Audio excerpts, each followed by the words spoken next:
Mission Control, Houston, 4 days, 9 hours, 28 minutes mission elapsed time. You heard some communication with the crew there on that last pass over Guam. They were awakened, that is, if they had got to sleep by now. An alarm, one of the redundant set of 4 GPCs, general purpose computers, had gone offline, been shut down. Apparently that single computer did fail. That's one of a set of 4. It only takes one computer to actually fly the spacecraft. The flight control teams here in Mission Control will be analyzing that this evening to determine why that computer failed. There's no significant impact other than rerouting some of the functions that were shared by that computer as one of a set of 4 to one of the other computers. Normally 2 of the set of 4 would be handling the avionics, the guidance on board, the monitoring the inertial measurement units, and one of those 2 computers has shut down, and its functions are then being restrung to the other computer. The crew has a short malfunction procedure to go through and then can get back to sleep. That will mean, unless they are able to reinitialize that computer, that will mean that entry will be flown with 3 computers instead of 4 online. And of course, there remains the backup flight system, backup computer, which is a 5th independently developed and programmed computer, which runs in sync with the redundant set of 4. So in actuality, you have 5 computers, any one of which could fly the spacecraft. Just to repeat, the crew was awakened apparently by an alarm here just a little while ago, about 25 minutes ago, just before they went over the Guam site, that told them that one of their redundant set, one of their computers in the set of 4 that normally handle all the functions on board the spacecraft had been shut down, automatically voted offline. The computer is said to have failed, and flight controllers will be looking at that tonight. No significant impact to the flight at this time, nor would we expect any. At 4 days, 9 hours, 31 minutes mission elapsed time, this is Mission Control, Houston.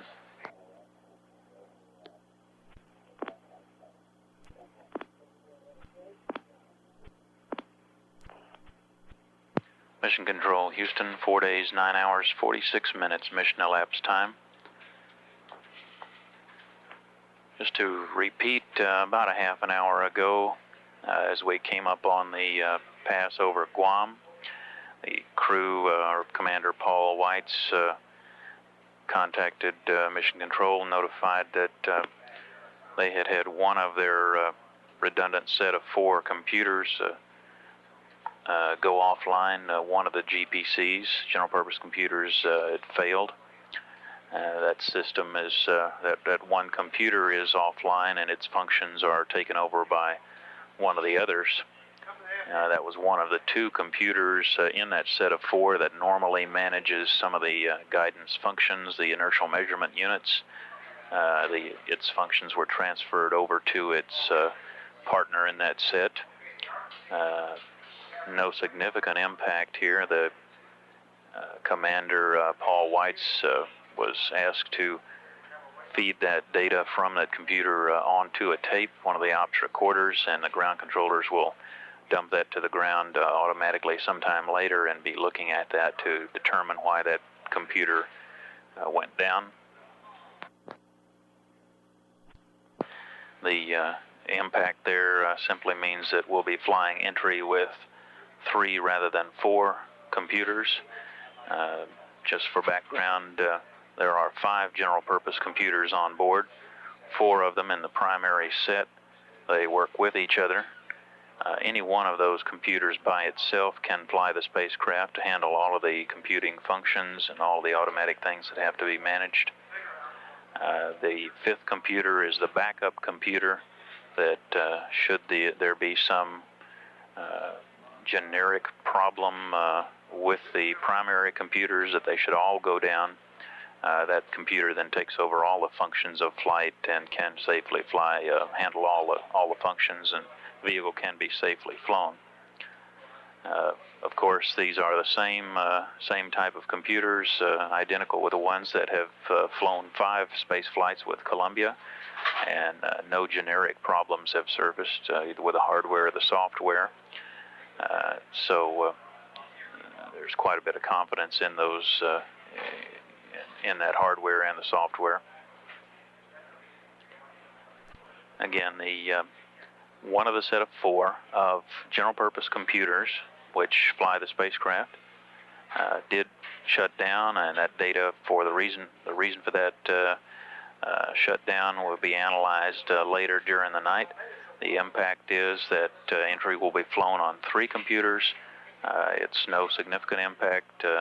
Certainly, it would not be apparent in the way the flight is flown or handled in any way.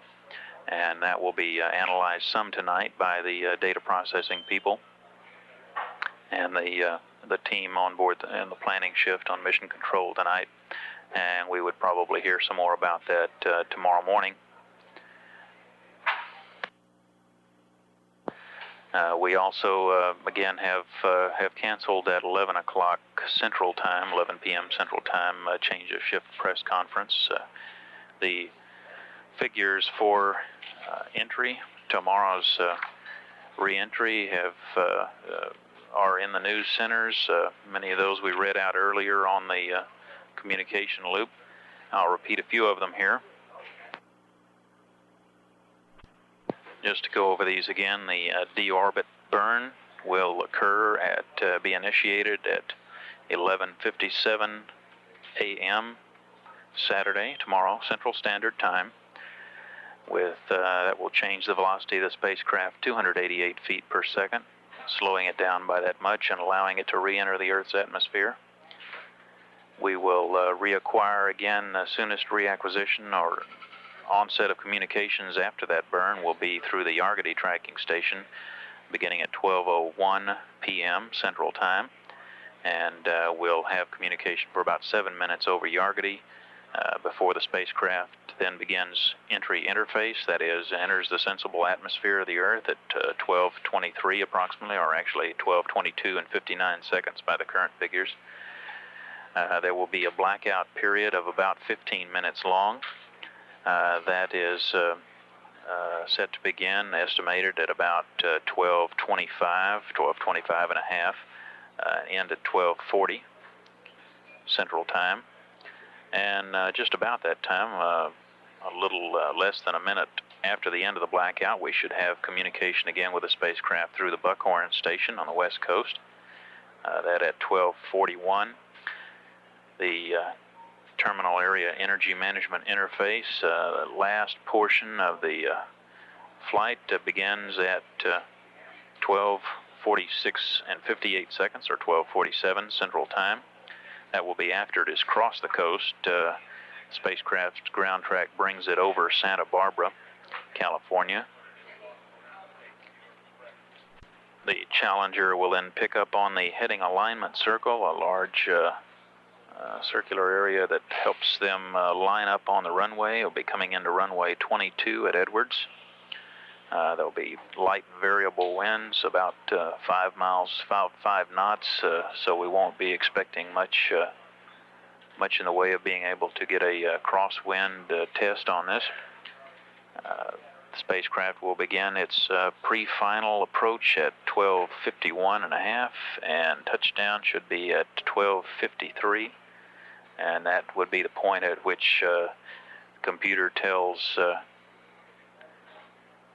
the crew and the ground that the wheels, the main gear, have contacted the ground, and roll out will be about 10,000 feet estimated, and we will have a braking test on this landing. We'll be coming up over the Santiago, Chile tracking station in about 2 minutes. Could conceivably have communication with Commander Paul Weitz on this flight if he has completed his malfunction procedure as called for, shutting down that failed computer and loading that data onto the ops recorder, which would be looked at by the flight controllers here later.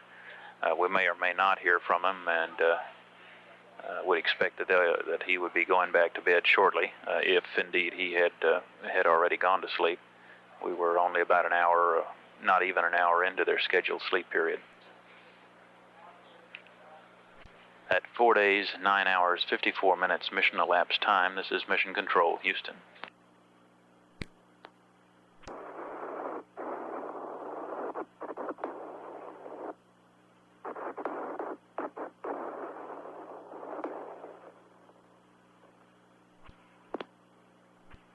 Houston, Challenger, are you there? That's affirmative, Challenger, Houston, standing by. Okay, you ready for some times on the dumps? That's affirmative.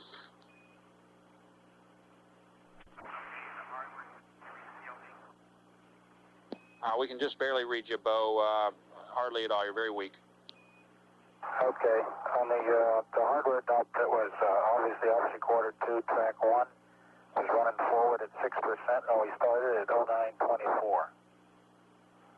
For the software dump, 3 quarter 2, track 1 forward at 32% and an MET of 0932. Okay, we copied all the data, Challenger.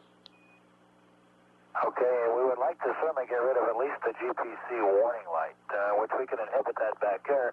Can I get rid of all of it with the power switch, or would you rather not power down GPC 2 yet? Stand by.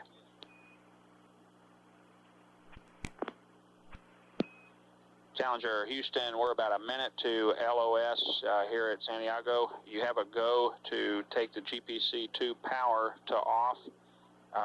Please do not do error log resets, and this will be our last transmission to you tonight unless y'all have something else for us. Okay, good enough. See you in the morning. You going to be on in the morning? We'll be here about that time. We might have the entry team talking to you first. Okay. All right, thanks for the quick help, Dick. Appreciate it. See you tomorrow. Right. Mission Control, Houston, 4 days, 10 hours mission elapsed time. That pass over Santiago, the closeout of that brief episode with the failure of general purpose computer number 2. Commander Weitz told to go ahead and power that computer off. That would shut off that cautioning warning light that was on there and allow the crew to get back to sleep. Ground controllers planning on powering that computer back up in the morning and seeing if they can reinitiate it. It failed about 50 minutes ago. That is one of 4 computers that normally would be operating to fly the spacecraft. It's a redundant set. Its functions are taken over by one of the other computers, and there's no impact to the operation of the flight. Should the computer not be able to be reloaded again tomorrow, if it is actually failed completely, then the flight entry can certainly be run on 3 computers and can indeed be run on 1 computer, as would happen should there be any total failure of that primary system. There is 1 backup computer independently programmed, developed, and built to not share the same characteristics as that primary set. Naturally, it can fly the spacecraft on its own, as can any of the computers in that set of 4. Just a final notice, we have canceled that 11 p.m. Central Standard Time press conference. We have provided the entry numbers for tomorrow, and if you somehow manage to miss those, they are available in the JSC newsroom and perhaps some of the other Space Center newsrooms as well. The Amber team with Flight Director Randy Stone is taken over, and they will be watching the spacecraft tonight. Crew will be getting some sleep and be up tomorrow making their final preparations for entry, with their scheduled touchdown on runway 22 at Edwards tomorrow afternoon Central Time at 12:53 p.m. Central Standard Time. At 4 days, 10 hours, 3 minutes mission elapsed time, this is Mission Control, Houston.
Shuttle Mission Control, Challenger on its 72nd orbit of the Earth, overflying the tracking station at Guam. The flight control team has had a look at the data and pronounced the vehicle healthy and stable. 5.5 hours remaining in the sleep period. At mission elapsed time 4 days, 10 hours, 58 minutes. This is Mission Control, Houston.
This Mission Control, Houston.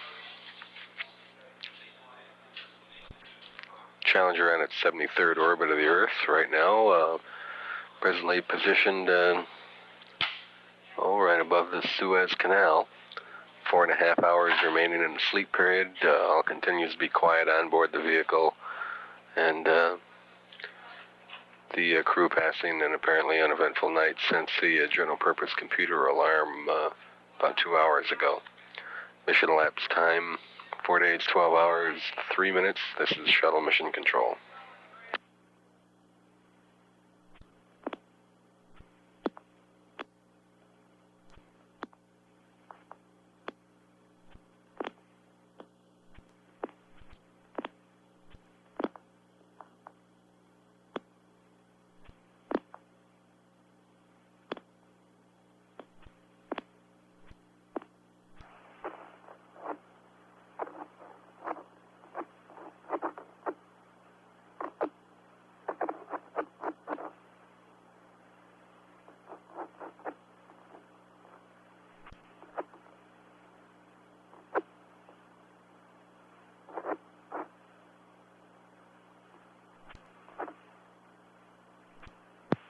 This is Shuttle Mission Control. We've just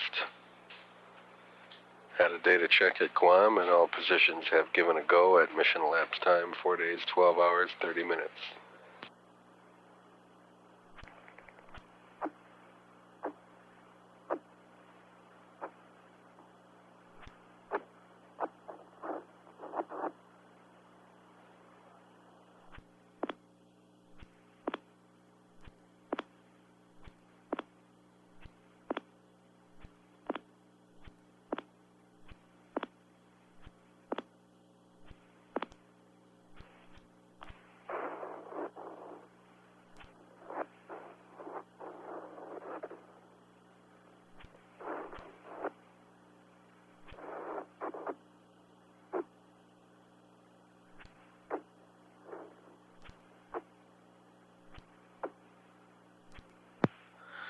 It's Shuttle Mission Control. We've just had a data takeover at Dakar on orbit number 74, and the flight control team has verified normal operations on board Challenger at mission elapsed time 4 days, 13 hours, 24 minutes.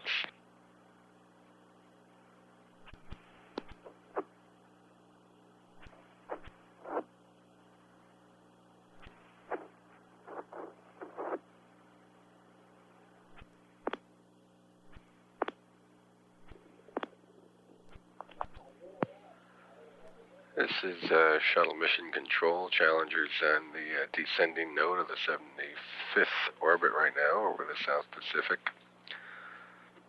We're in the middle of a long LOS period of almost an hour and a half. It's been nearly an hour since we lost signal at Dakar. We don't reacquire until we go to the Dakar site again in about 29 minutes. There's been no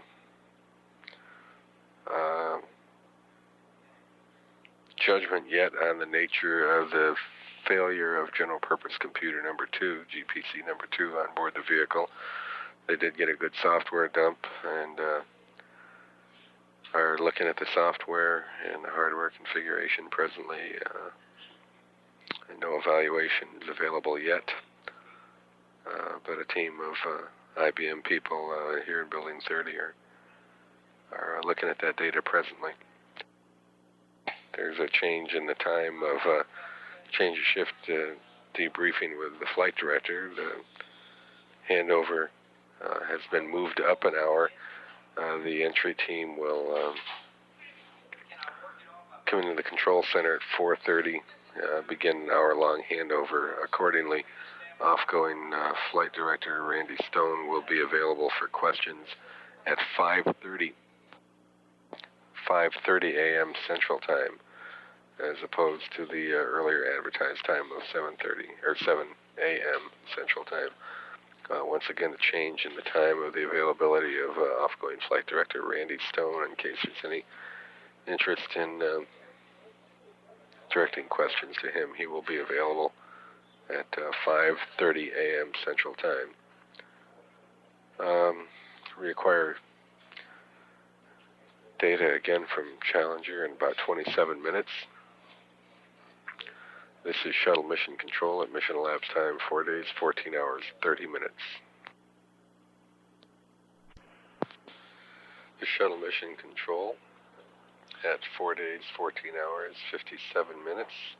We're just a minute away from acquisition of signal through Dakar, which will be our first look at the vehicle in almost an hour and a half. And the mission control team here is poised to analyze that downlink data as soon as the stream is acquired through the Dakar site. And we'll report status to you just as soon as that data has been looked at and Flight Director Randy Stone has polled the mission control team.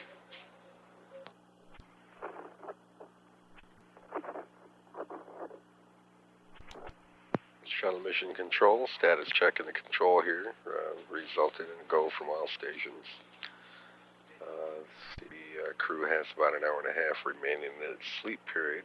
Data indicates that cabin temperature inside Challenger is 73 degrees, which is about 4 degrees cooler than we've seen it on the past overnights. That could be an artifact of having that GPC number 2 powered down.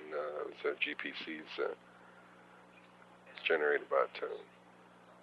little heat. They're 600 watt machines, and that temperature differential could be a product of that GPC powered down, or it may just be that the crew neglected to turn the cabin temperature up to full heat for the overnight.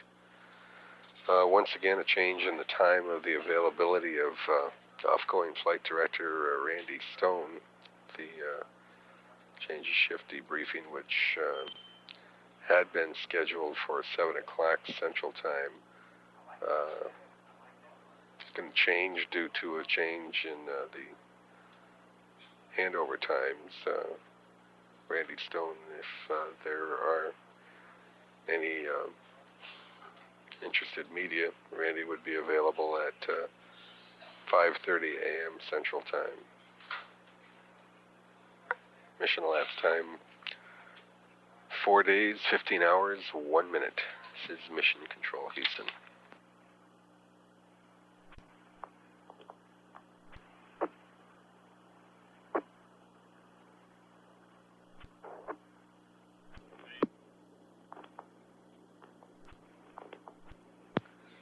This is Mission Control, Houston at 4 days, 15 hours, 43 minutes. Challenger is over Australia right now, but its path doesn't carry it over any of the ground stations. We're on orbit 76, and this is another long LOS period, and no data since the Dakar pass, and we won't acquire any data again until about 43 minutes from now through Mylar. Still no word on the nature of the failure of GPC number 2. Just to recap that briefly, about 10 minutes into the sleep period, the crew received a caution and warning alarm announcing the failure of GPC number 2. The ground commanded a software and hardware data dump. Got a good dump from the vehicle, and since that time, for about the past hour, that data has been under the scrutiny of an IBM team here in the Mission Control Center, and as of now, there are still no conclusions as to the cause of that failure. Obviously, the team's hope is to produce some sort of conclusions that will generate a workaround and try to get that computer back online for entry activities tomorrow morning, although it's certainly not a mission critical system. And in case it's not going to be brought back online, there's a workaround which has been designed by the data systems engineer here in the Mission Control Center, which has the effect of stringing some of the data flow around through the other 3 general purpose computers and bypassing the failed GPC number 2. Once again, there will be no mission impact resulting from that failure, however. We'll acquire signal in about 40 minutes. Mission elapsed time is presently 4 days, 15 hours, 45 minutes. Anticipating good weather at landing site at Edwards Air Force Base, California. Clear skies, light winds. Challenger now on orbit 76. This is Mission Control, Houston. This is Shuttle Mission Control. Once again, we're desperately trying to find somebody interested in a change of shift briefing with the off-going flight director, Randy Stone. Again, the press conference with Mr. Stone originally planned for 7 o'clock is going to be moved up due to a change in the handover schedule. He'll be available now at 5:30 a.m. Central Time in case anyone has questions for him. If we don't get some response within about the next half hour, we'll probably go ahead and cancel that change of shift debriefing with Randy Stone. Mission elapsed times 4 days, 15 hours, 48 minutes. This is Mission Control, Houston.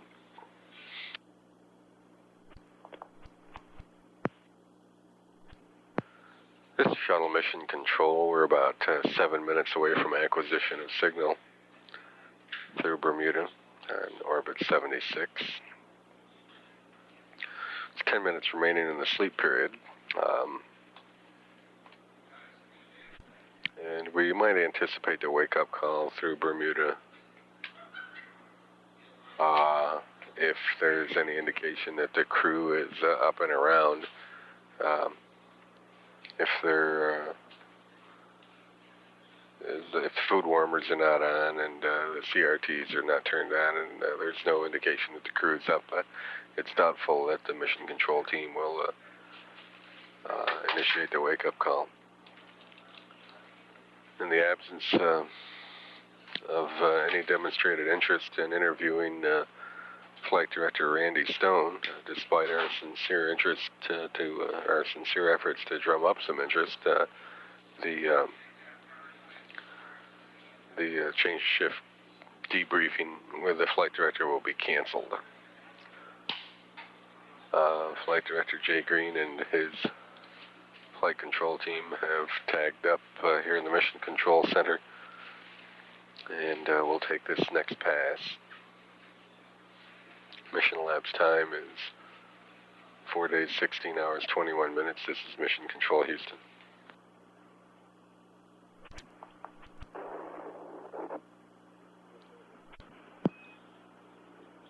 Good morning, Challenger. Welcome to entry day. Thank you. How you doing this morning? Just great, and we hear you loud and clear, and we've got a GPC message for you here when you're ready to copy.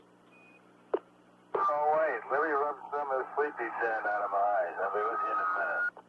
Okay, just wanted to give you a leg up on the test on the TPRs. I understand. Okay, go ahead, Ryan. Roger, GPC-2 fail recovery. Check GPC-2 output to normal.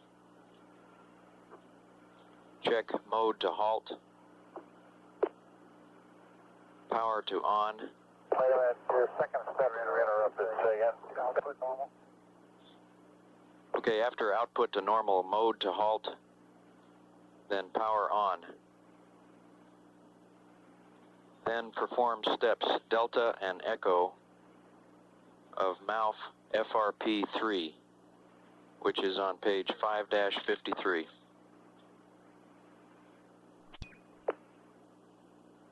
Okay, we got that. And that's all we got for you this pass. Okay.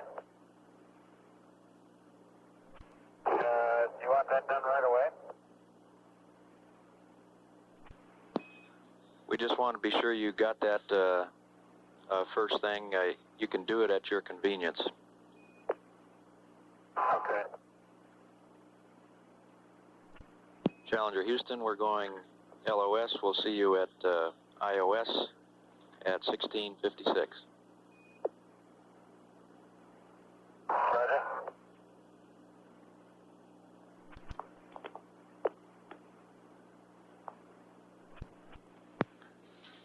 Mission Control, Houston.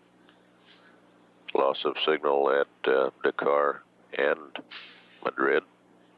Indian Ocean Station, 11 minutes away. Wake-up music piped up from Dakar was Ode to the Lions, as rendered by Rusty Gordon. This is a Penn State song referring to the Nittany Lions of Penn State University, which is Paul White's alma mater. He earned his bachelor's in aeronautical engineering at Penn State in 1954. Final day of the flight, starting for the crew. Go into their deorbit preparations after breakfast. And looking at a deorbit burn at about 11:57 a.m. Central Standard Time this morning, with a landing at 12:53 p.m. Central at Edwards Air Force Base. We'll return at Indian Ocean Station in 10 minutes. Mission Control, Houston.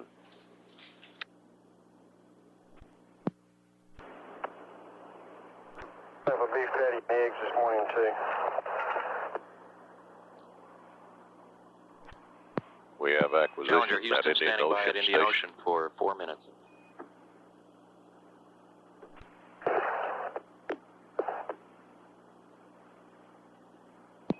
Challenger Houston with you at iOS for 3 minutes.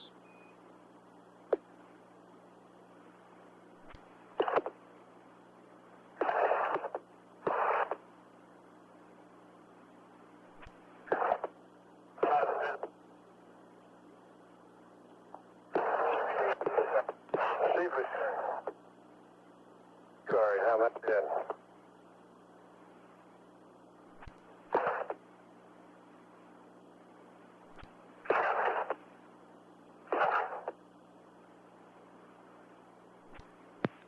Mission Control, Houston. Loss of signal at Indian Ocean Station.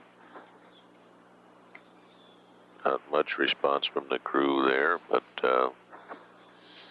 the data processing system engineer here in Mission Control reported to Flight Director that the General Purpose Computer, or GPC number 2, is back up and running, back online, carrying strings 1 and 4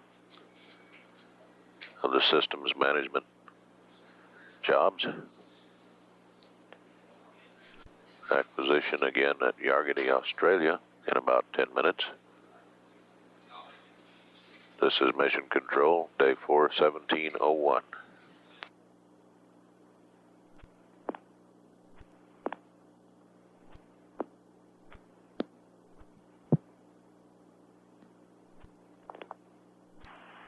Mission Control, Houston. Acquisition momentarily coming up on Yargady, Australia. Crew currently reviewing their teleprinter messages received during the night, and shortly we'll be cooking breakfast. Challenger Houston with you at Yargady for 6.5 minutes.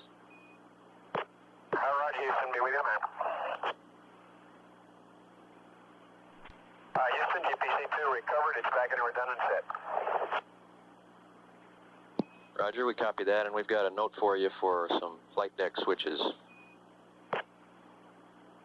Stand by. Go ahead.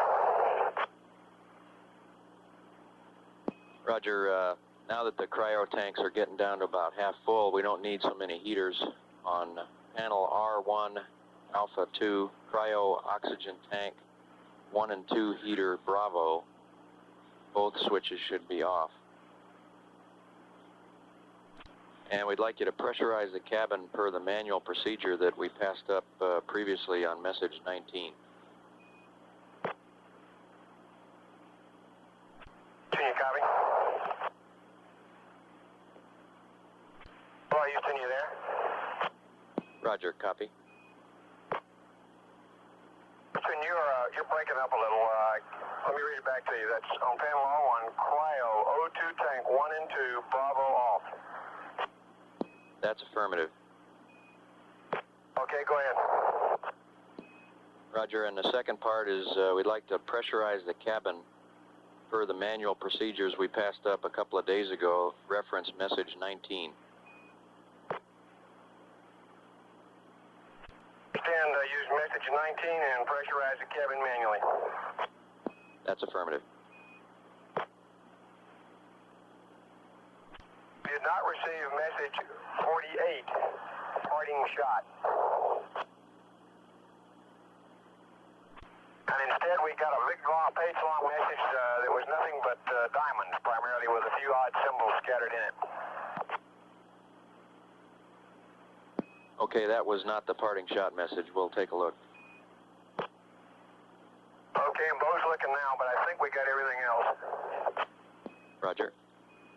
Says we got everything else according to your list. Okay. Challenger, Houston, just to let you know the teleprinter status, we've still got a couple more messages to send you this morning. Roger, understand. We'll leave the teleprinter up for a while. Roger. Houston, MS-1. Go ahead, MS-1. Got a water double coming up around 1820. Have you got the numbers on that? And Challenger, Houston, story water dump will not be required. Thank you. Challenger, Houston, 10 seconds to LOS. We'll see you at Aurora in 2 minutes. Roger, Houston.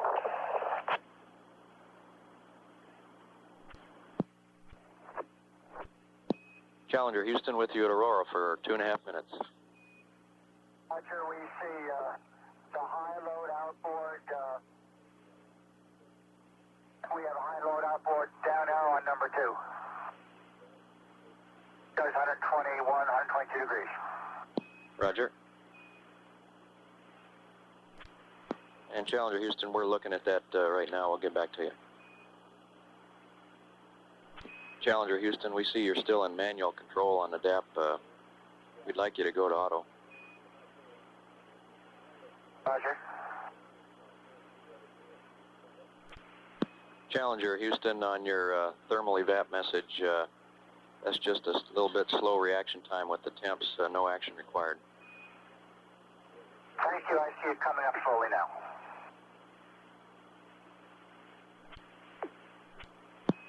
Challenger, Houston, 30 seconds to a long LOS. We'll see you over the States at 17 plus 55. Okay, Houston.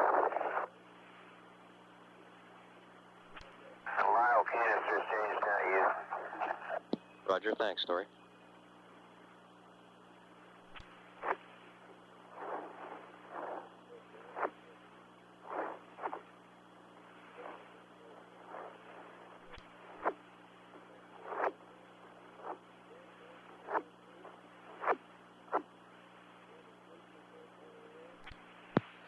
Mission Control, Houston. Loss of signal at Aurora Valley. 30 minutes across the Pacific to reacquisition at Mila, Merritt Island Launch Area Tracking Station. As the crew of Challenger prepares for today's entry, the teleprinter message they mentioned that had been in the menu set up that they claim not to have received, labeled as parting shot, is a computer teleprinter reproduction of the F-Troop Guidon flag. Likely that'll be retransmitted later in the day. Returning in 29 minutes at Merritt Island Launch Area, Mission Control, Houston.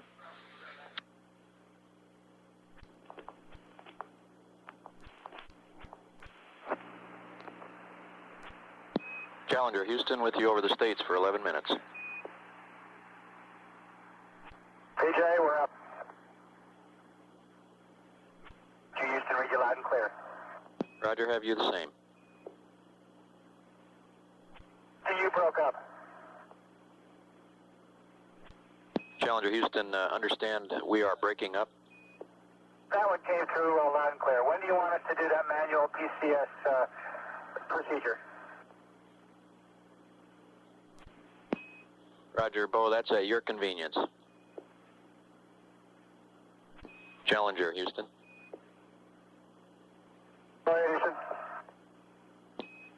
Roger, we have 3 more teleprinter messages we'll be sending up over Bermuda real shortly. You can look for 40 Bravo, 49 Alpha, and 48.3. 40 Bravo is the entry summary, 49 Alpha is the weather message, 48.3 is the average age of the crew, and is also that sign-off message we were telling you about before. Okay, well, I didn't have any place to write. How about saying the message numbers again? Roger. 40 Bravo, 49 Alpha, 48.3. And if you make me... 40 Bravo, 49 Alpha, and 48.3.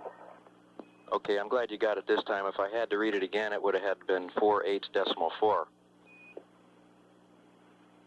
Roger. Hey, Challenger, is your message, is your TPR message transmission complete? That's affirmative. We just completed it. I'll go down and take a look at it. And Challenger, Houston, we're 20 seconds to LOS. We'll see you at Dakar at 1811. 1811 at Dakar.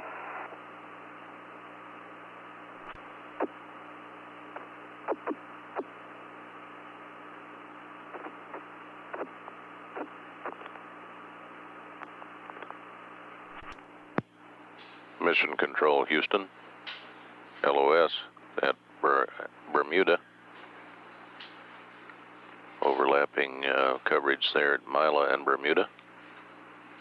Several teleprinter messages that did not get through complete on earlier transmissions are being retransmitted.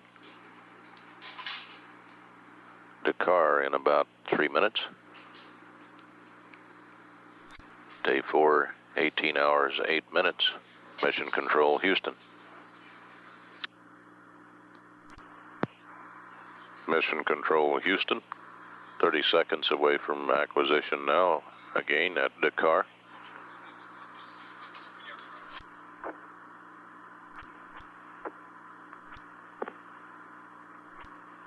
Challenger, Houston with you at Dakar, standing by for 5 minutes. We seem to have a real problem up here right now. The paper low light is on the teleprinter. Only that, but we've turned the teleprinter off because it's stuck in a high power mode again. We'll turn it on at your command. Roger, standby. Challenger, Houston, Bo, we'd like you to turn the DC utility power off for the teleprinter on panel A15. Okay, that's off, and I'll leave it off until you tell us to turn it back on. Roger. Challenger, Houston. Hey, Houston.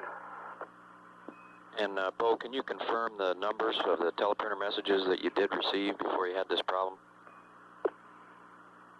Stand by. And we're doing a Star Tracker self-test. Roger. Got passes on both Star Trackers. Roger. Challenger, Houston, 30 seconds to LOS. We'll see you at IOS at 1829. IOS at 1829. Houston, do you see the parking angles, or do we have to copy them? We see them.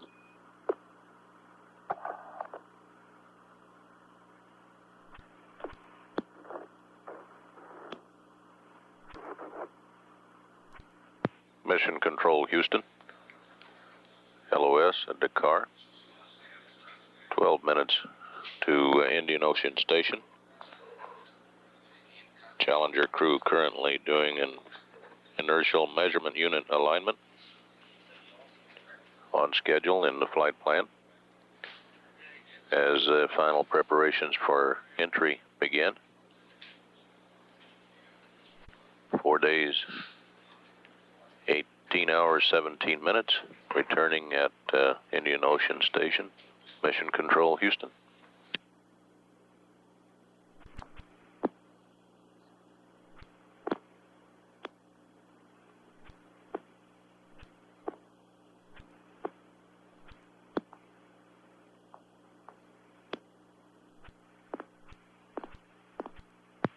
Mission Control, Houston.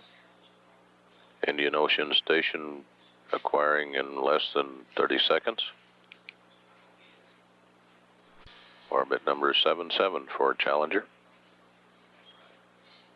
Flight director currently getting a briefing from the weather station here in Mission Control on today's landing site weather, as well as other landing sites around the world.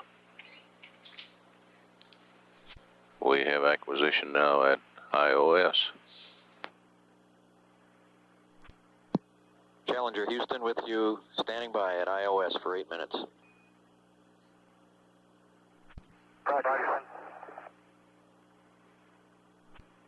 And Challenger Houston, when you can, we'd like you to tell us what the last teleprinter's messages were that you got up there before you had the teleprinter problem. The last messages we got were the three that you called up. Stand by one. Messages we got were 40 Bravo, 49 Alpha, and 48.3. Roger, thank you. Challenger Houston, Don, we're through with the teleprinter then, that's it. Okay, you telling me I can go ahead and disconnect and install all that stuff? That's affirmative. Thank you, sir.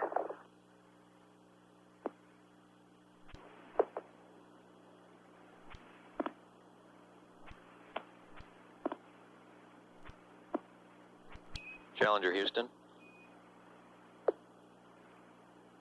Go ahead, Houston. Roger, we see that, Houston. Roger, how do you hear? Challenger Houston, how do you read me? Broken up, read your line clear out. Okay, we see the rads have been bypassed. We think you ought to be in normal jets for FESOPs. Sure. That's B auto norm. Challenger Houston, to avoid these PPO2 messages, you need to reconfigure the caution and warning as per the message 19. And we're 20 seconds to LOS. We'll see you at Yargadee at 1845. Repeat your last message, you were broken up, please. Roger, reconfigure caution and warning per message 19.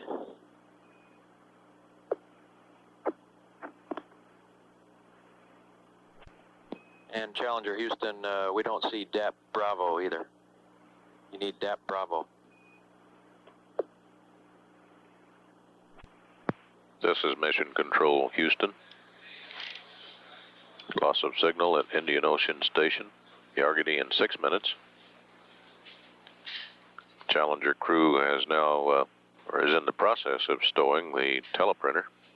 It's done its job for the 5 days of flight. Cabin repressurization, or topping off the cabin pressure, is complete. The spacecraft is around in the tail sun attitude for about the next 2.5 hours. End of mission weather at Edwards Air Force Base is predicted to be a layer of scattered clouds at 25,000 feet. Winds out of the southwest at 12 knots, which is just slightly off the nose on runway 22. To recap the situation on the general purpose computers, GPC number 2 is back online and will stay online unless it fails again, in which case it would be retired from service, and the other computers carry the load. Returning in 5 minutes at Yargadee. Mission Control, Houston. Challenger Houston with you at Yarragadee for 7.5 minutes. Roger, Houston.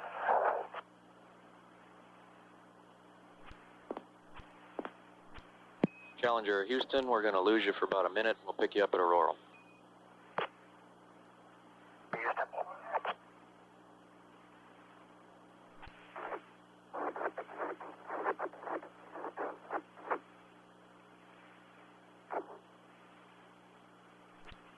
Challenger Houston with you at Aurora for 4.5 minutes.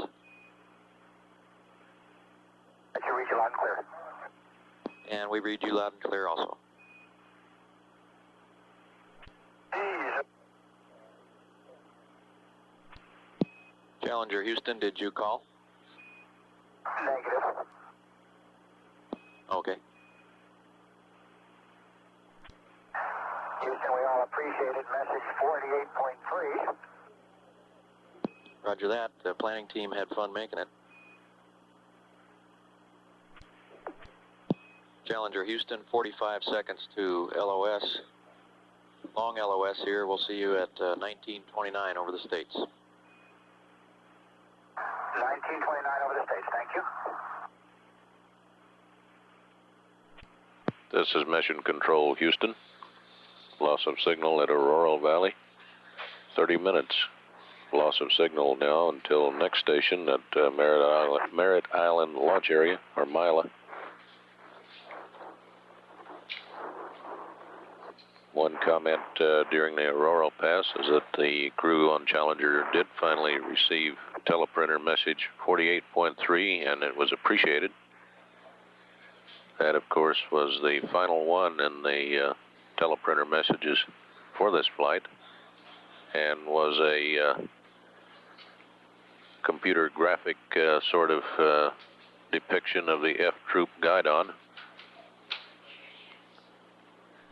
Also, in an earlier teleprinter message, an entry summary was uplinked to the crew, giving the approximate times of ignition and delta V for the deorbit burn. 292 feet per second retrograde. Cross-range steering will take out 378 nautical miles to the north of the regular ground track, with landing at approximately 10:53 Pacific Standard Time. Winds are forecast to be 10 knots at 230 degrees, which is southwest.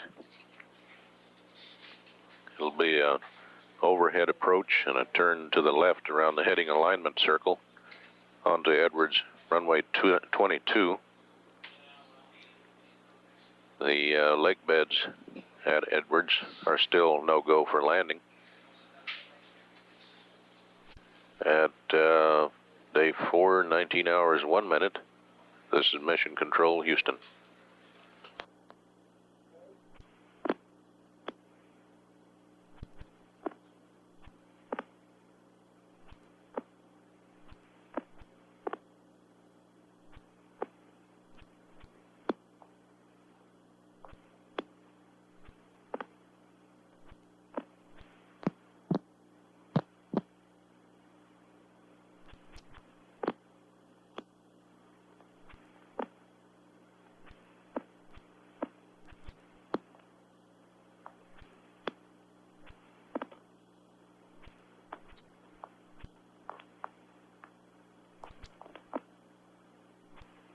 Voice control, Mila 477. Mission Control, Houston. We have acquisition through Merritt Island Launch Area. Challenger Houston with you over the States for 12 minutes. Roger. And we've got a CRT timer update for you when you're ready to copy. All right, go ahead. Okay, PJ, item 17 plus 23 plus 25 plus 00. Oh, that's still good. We already had that one in. took you your word from early this morning. Just checking. Well, you guys could see that. You mean that's two things you can't see, huh? That's the only two we can't see. Okay, we're going to go ahead and do the vent model determination now. Roger that.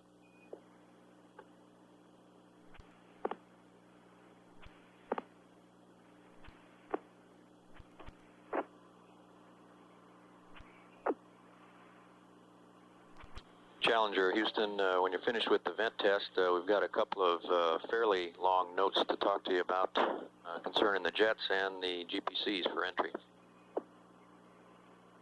Okay, let me get out the deorbit prep and I'll write it in there, Brian. Okay. First page we'll talk about is page 1-11. Okay, fantastic view of sunny, beautiful Guantanamo Bay today. That's super. That's probably before your time. My father told me about it. I did not need that.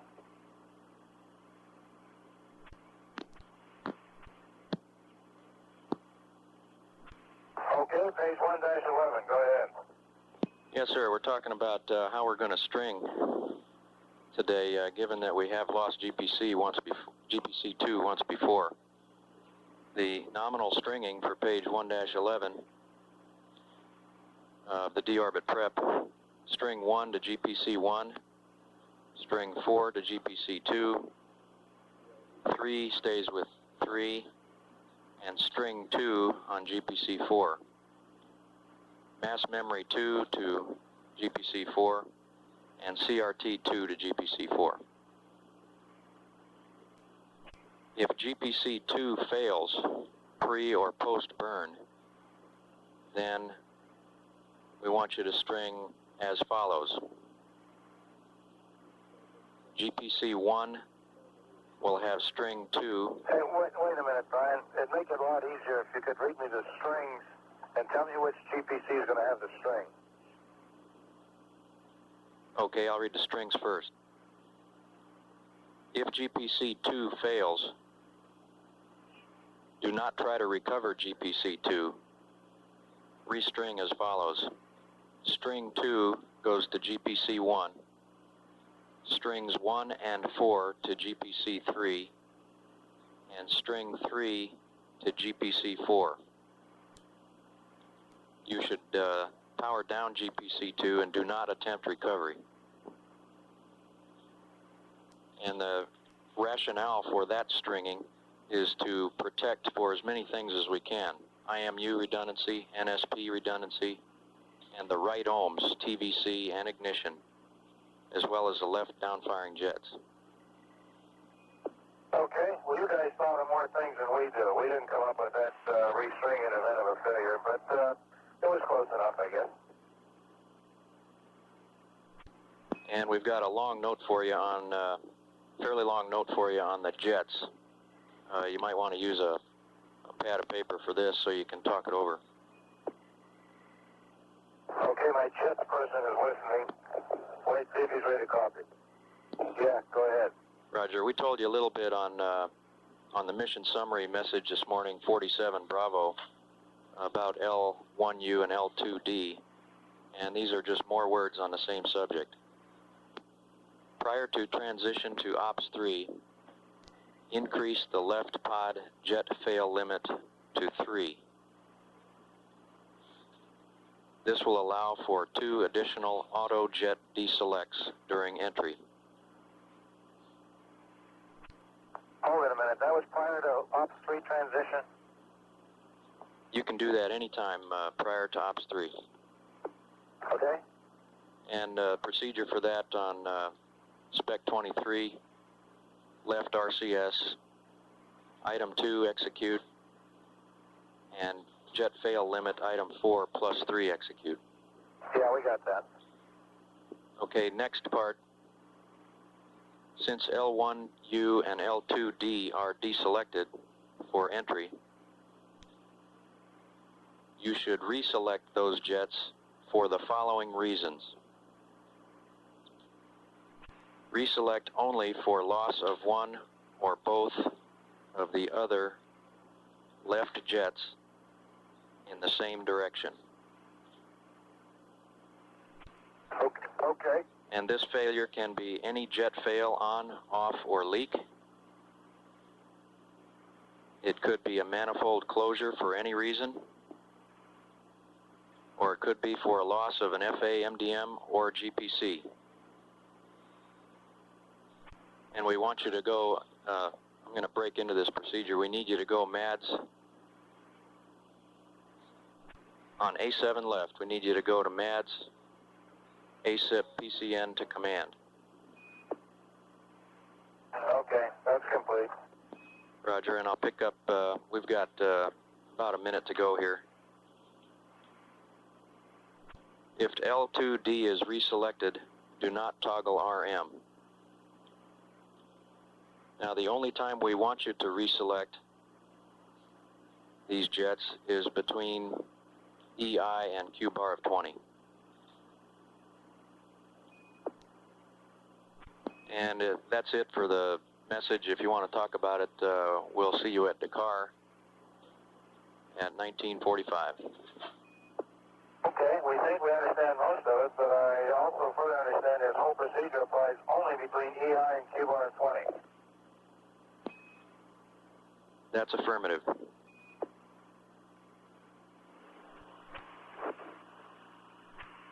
Challenger Houston with you at Dakar for 7 minutes. Roger. We tried to get some pictures. It's this pretty spectacular show when we're in a tailstun attitude. The flashy vaps are boiling, so it's just a continuous stream of particles of all sizes coming out at all velocities in all directions, and then you can also see the thrusters when they fire. It's kind of nice to watch. Roger, we'll look forward to those pictures. We're not going to show them to anybody under 30. Or maybe 35. Wait a minute, you're getting close to knocking some people in this room out of the viewing room. Does that include the center director? And no comment on that. Challenger Houston, PJ, a confirmation on the note I passed over the States. Okay, let me find it.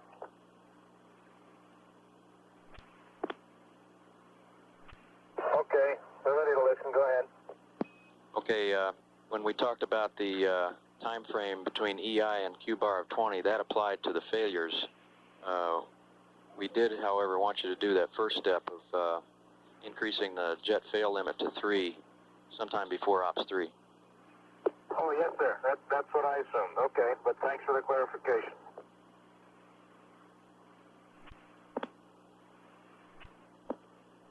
You still there, Brian? Yes, sir. Go ahead. Fluid loading is work in progress. Roger that. Challenger Houston, 30 seconds to LOS. We'll see you over IOS at 2005. Okay, sir, and we got the BFS up on CRT2. Roger.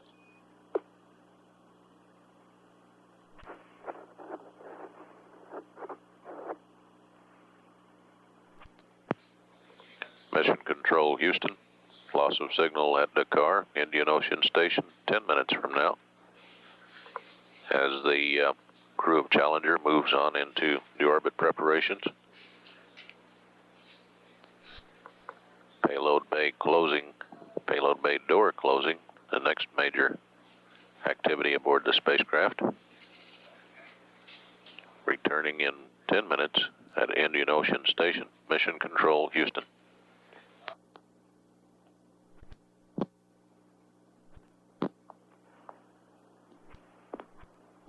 NASA 903, Houston. NASA 903, Houston. Houston, NASA 903 with a weather report. Go ahead, John. We're standing by. There's no clouds in the sky all the way to the coast except for the low cloud cover in the Los Angeles basin. And the only factor is no turbulence below, all the way from 45,000 feet to the ground that I can feel to mount anything in the T-38, but the only factor is the wind, and it's right down the runway at 12 knots right now. Roger, copy. And wonder if you could take a look at the high wind aim point on runway 22 and tell us whether or not you can visually observe it. All right, they haven't got the pappies turned on yet, but I'll take a look. Okay, well, we won't have any pappies on the high wind, and it looks like we're right on the borderline of having to switch to the high wind aim point for the landing. Yeah, I think that maybe. This is Mission Control, Houston. 5 minutes away from reacquisition at Indian Ocean Station. Out at Edwards Air Force Base, John Young is airborne in a T-38, making his first of 2 weather surveys. He reports no clouds in the landing area. No turbulence that he can feel from the surface up to 35,000 feet. Roger, copy. Winds are down the main runway. That's 2-2 at about 12 knots.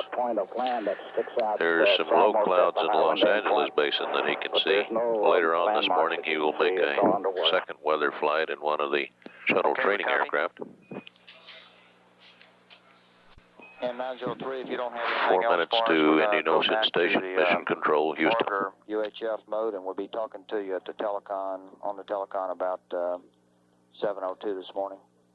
903, Roger. In general, the weather's just beautiful. That's great news. Thanks a lot.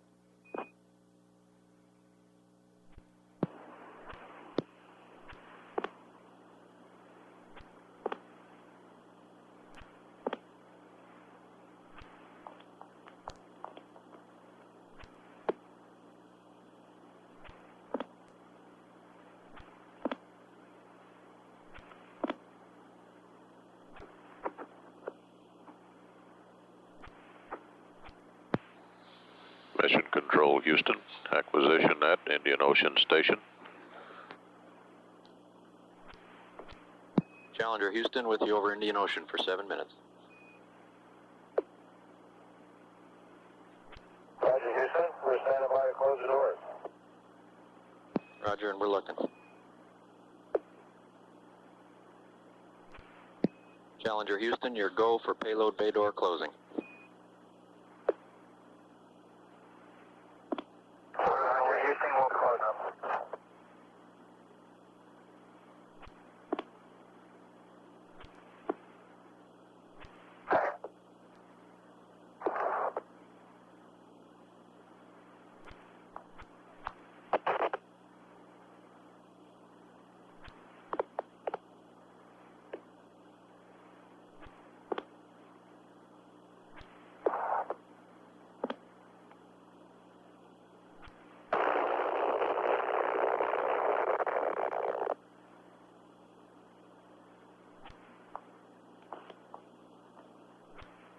Challenger, Houston, we see you did not get the aft closed indication. Recommend you look at the scallop. Yeah,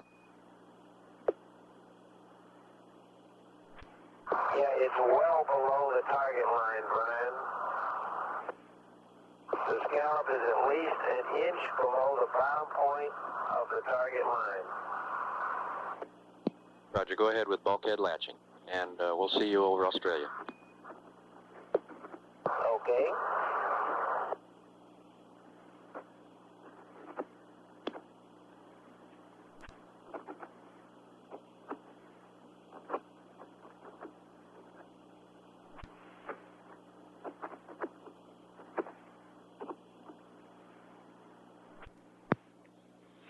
Mission Control, Houston. Loss of signal at Indian Ocean Station. Next station is Yargady in 6 minutes.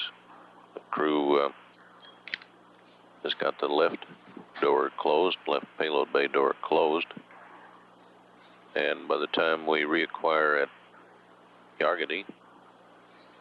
They likely will have indication that the right-hand door is closed and latched.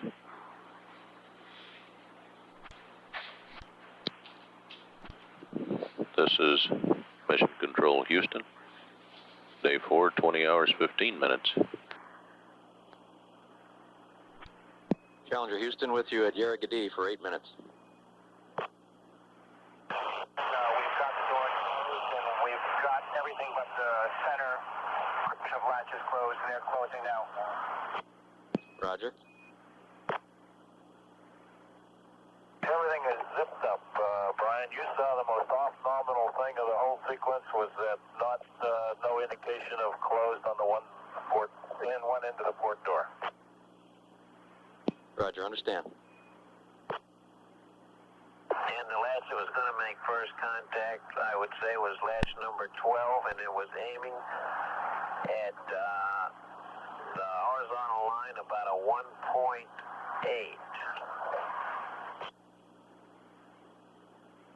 Roger, copy, Story.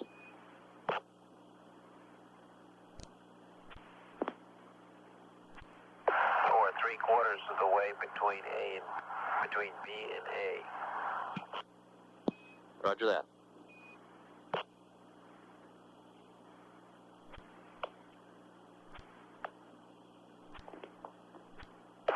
Houston, our IMU alignment pad fit. That's affirmative. The pad's good. No update. So you're the one in alignment again, huh? We didn't say that. Okay.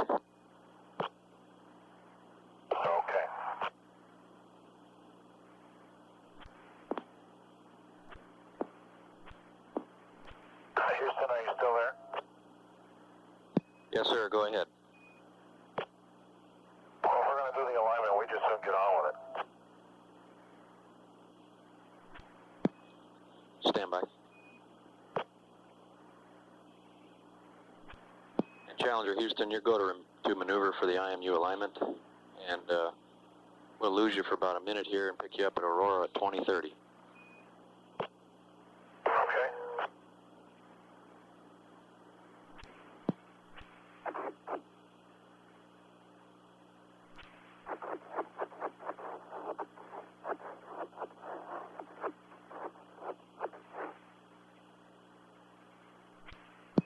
Challenger Houston, standing by Aurora Valley for 2 minutes. Roger, sir. Challenger Houston, 20 seconds to LOS. We'll see you over Buckhorn at 2059. Roger.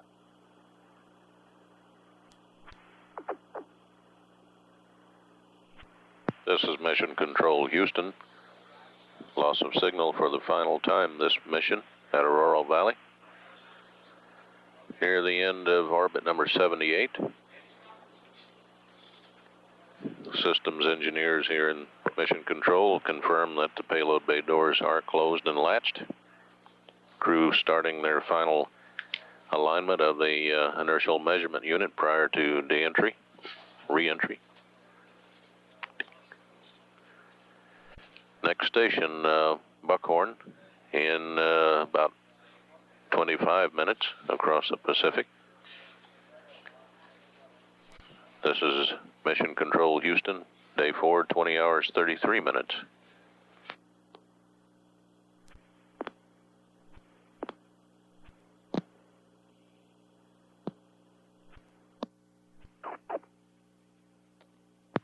Mission Control Houston, we have acquisition through Buckhorn in California and overlapping Mila and Bermuda Pass. Challenger Houston with you through Buckhorn for 5 minutes. She reads you loud and clear. And you're 5 by? Okay, the boiler control is on. Roger. Do you have our pads? Go ahead. Do you have our pads? Well, the pads are almost ready. We'll have them for you a little later in this pass. Okay. Houston, PJ just turned off the star trackers, and we got a forward RCS PVT. We'll assume that that's just because of the transmission of data up to the star trackers along with the forward RCS stuff.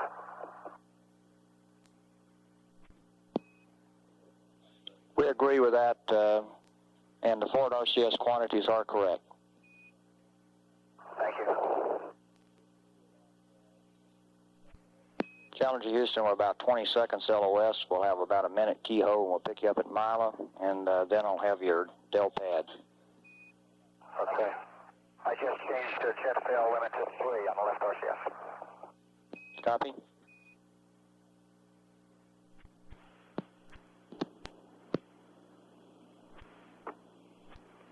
Challenger Houston is with you through Mila and Bermuda for 12 minutes. Okay. And Challenger, we need a GNC Spec 1 for variable parameters. You got it. Be advised we're uplinking a new vector, new PEG 4 targets, and runway 0, Edward 04 to the secondary slot in the primary. Yes, sir. And I'm ready to read you the Del pad. We're ready to copy. Okay, burn attitude, roll, 152, 097, 354. Target, 155, plus, 001, 292.2, 2:27. Propellant, all balls. TIG slip, 2:00, 085, 085. Safe HP, 85, 18, 28, 73, 41. Forward RCS dump to all balls, 1100.2 plus 0.2. Over, read back. Burn attitude, 152, 097, 354, 155, plus 001, 292.2, 2:27, all balls, 2 plus 00, 085, 085, 85, 18, 28, 73, 41, 00, 1100.2 plus 0.2.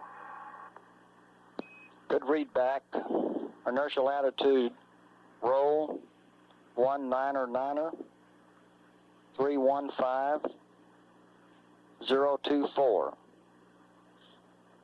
Check left, all balls.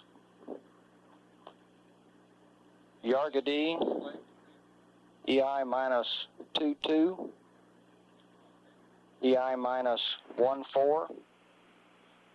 30.05, 23, 58, 02, 15616. Check left, overhead, 200. Edwards 22. 27550. 27555. 28040. 28540. 300 at Niner. Surface 220 at 10. APU start sequence 1, then 3. Over, and hold your read back until we get through a keyhole. Roger, holding. Challenger Houston, you can go with a read back. We should have continuous comm. Roger, roll, 199er, 315, 024, left, zeros, Yagadi, EI minus 22, EI minus 14, 30.05, 23:58:02, 15616. Left, overhead, 200 degrees, runway, Edwards 22. 27550, 2755, 28040, 28540, 300 at 9, 220 at 10. APU start 1, then 3. Okay, a good read back and a note on the pad. The TIG slip of 2 minutes is for procedural problems. For RCS downmoding, we will have full RCS downmoding from the ohms propellant after about 10 seconds of burn. For a downmoding at TIG, you'll need to switch to RCS feed at a VGO of 10 feet per second. Over. We got it. Roy, how much ohms do you think we're going to have when we finish the burn? Stand by. I'm sorry, Roy. If you were using it, I took away your spec 1 for a minute. And Challenger Houston, we're complete with spec 1.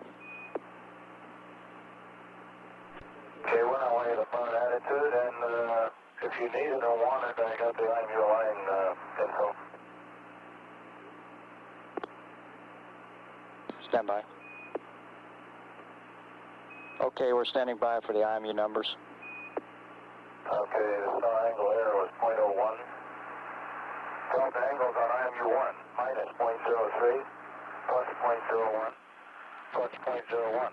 On number 2, minus 0.03, minus 0.05, minus 0.11. On number 3, minus 0.06, plus 0.03, plus 0.02. Okay, we copy. And if you care, as I'm sure you expected on the align check, the delta angles are all zeros. Roger, copy. And Challenger Houston, I'd like to have the torque time. Oh, wait, I got it somewhere. Let me find it. Okay. I can't find it right now, Roy. Sometime around 237, 238, somewhere in there. Okay, we copy. That's good enough. And Challenger Houston, PJ, we need you to do the dedicated display entry config block 10 so we can give you a go for Ops 3. Yes, sir. That's in work now. Roger. And if Bo's not tied up with that, I'll read the maneuver pad.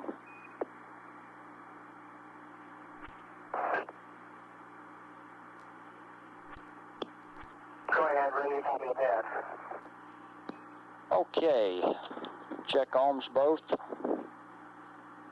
Roll is 180 minus 0.3 plus 5.7 minus 5.7 197.426.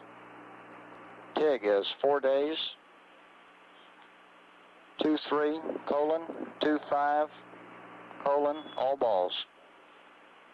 C1 147.904 minus 0.5954 065.832 116.756. Propellants all balls. Peg 7 targets are not applicable. Burn attitude 152 097 354 4044 25:57. Delta V total 0292.2. TGO 2 minutes 27 seconds. VGO X plus 280.78. All balls plus 81.07. Target 155 plus 001. Over, and let's read it back over Dakar, and we'll pick you up at Dakar at 21:21. See you in 4 minutes. Houston, if you read, we got the monitors out and stowed. Roger.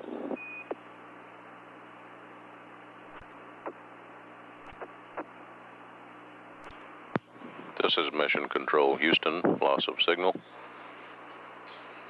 through the stateside pass. Dakar in a little over a minute. The maneuver numbers for the deorbit burn were read up to the crew during that pass. Dakar coming up in less than a minute now. Mission Control Houston. Challenger Houston's with you through Dakar for 8.5 minutes. Challenger Houston's with you at Dakar for 8.5 minutes. Roger. And Challenger, you have a go for Ops 3. Okay, on the way. Ready for the readback. That's affirmative, and before you read back, Bo, on your trim load, we got a reversal of our signs on the pad here. For the left yaw, the sign should be negative. Right yaw, it should be positive. Over and ready for the readback. Roger, Holmes Post 180. Holmes Post 180. Am I coming through? Affirmative, loud and clear. Okay, minus 0.3, minus 5.7, plus 5.7, 197426, 4 days, /23, colon 25, colon 00.0, 14794, minus 0.5954, 065.832, 116.756, all balls, not applicable, 152.097, 354, 4044, 25, colon 57, 029 or 2.2, 02, colon 27, plus 280.78, all balls, plus 081.07, 155, plus 001. Good read back, Bo. Okay, moving into the dips config. Roger. Houston, are you there? Yes, sir, go. Yeah, we go to Ops 3 on a GPC config for Ops 3. Do you want the strings to be 1221 or 2112? Or doesn't it matter? Stand by. Challenger Houston, our preference is 2112. Okay.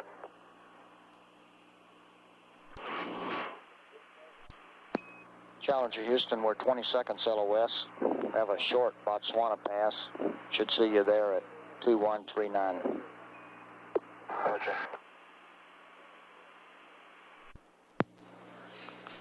Mission Control Houston, LOS at Dakar. Very brief pass at Botswana voice relay station in 8 minutes. During the States and Dakar pass, the two maneuver pads were read up to the crew for today's deorbit burn. And the landing sequence, entry sequence. The vehicle weight at deorbit burn will be 197,426 pounds. The time of ignition, day 4, 23 hours, 25 minutes, 0 seconds. About 1 hour and 53 minutes from now. Total delta V of the deorbit burn, 292.2 feet per second. Retrograde, obviously. 7 minutes to reacquisition at Botswana. Mission Control, Houston. Challenger Houston's with you at Botswana for 1 minute. Can we hear you very weakly? Hear you 5 by, Bo. Challenger Houston, we're going LOS. We'll see you at Yurgadi at 2156. Roger.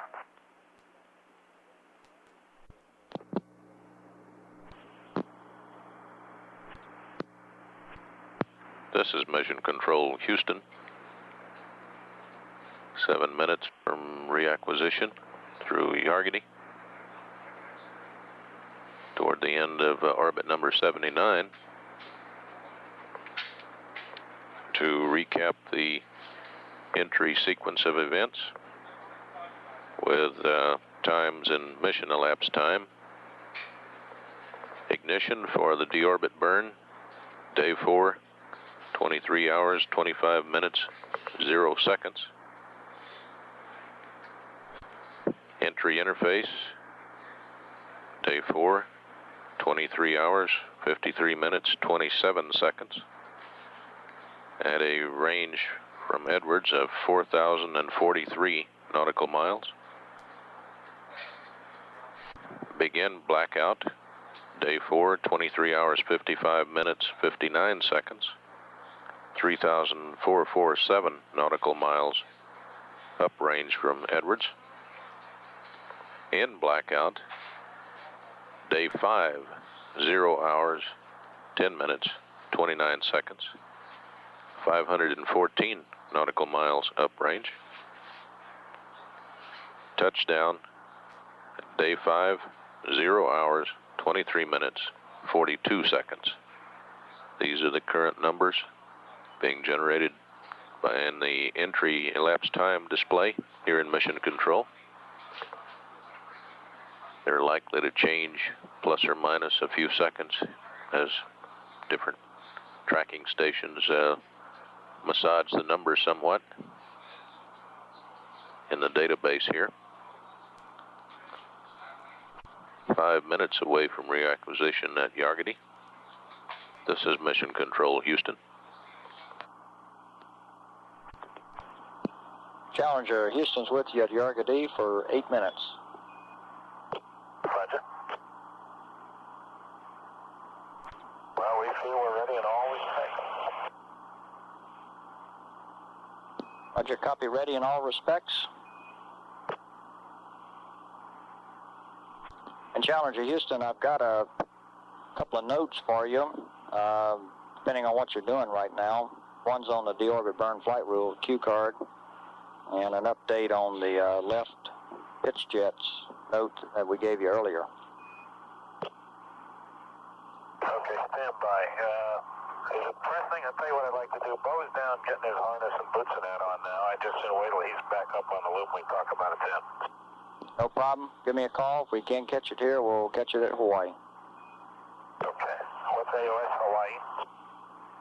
Hawaii is coming up at 2223.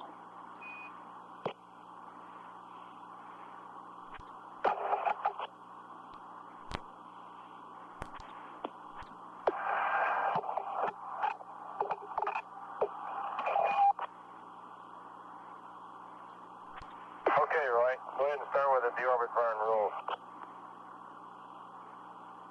Okay.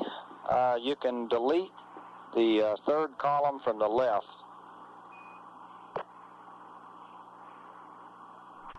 And Okay.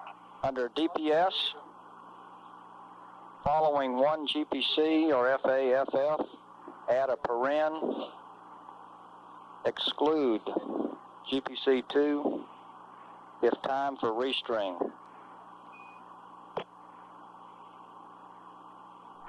Oh, wait a minute. Exclude GPC2 if time for restring, which means if GPC2 goes down, we have time to restring. That is not a cause for a delay. That's affirm, and we've already given you the restringing plan. If you should lose any other GPC, we want a 1 rev delay. Okay, I understand. Okay, under ECLS, add a line, 2 av bay fans in bay 1. Put an X under 1 day.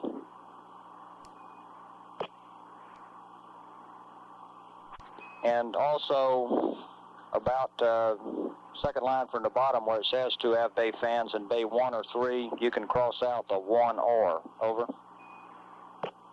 Okay. Under G and C, scratch the line that says 3 ADTAs. And that's the end of the update. Okay. What else did you want to talk about car CS? Yeah, I'll talk to you about left aft RCS pitch jet flight note we gave you earlier at Hawaii. We're going LOS now. We'll see you there at 2223. Over. Okay.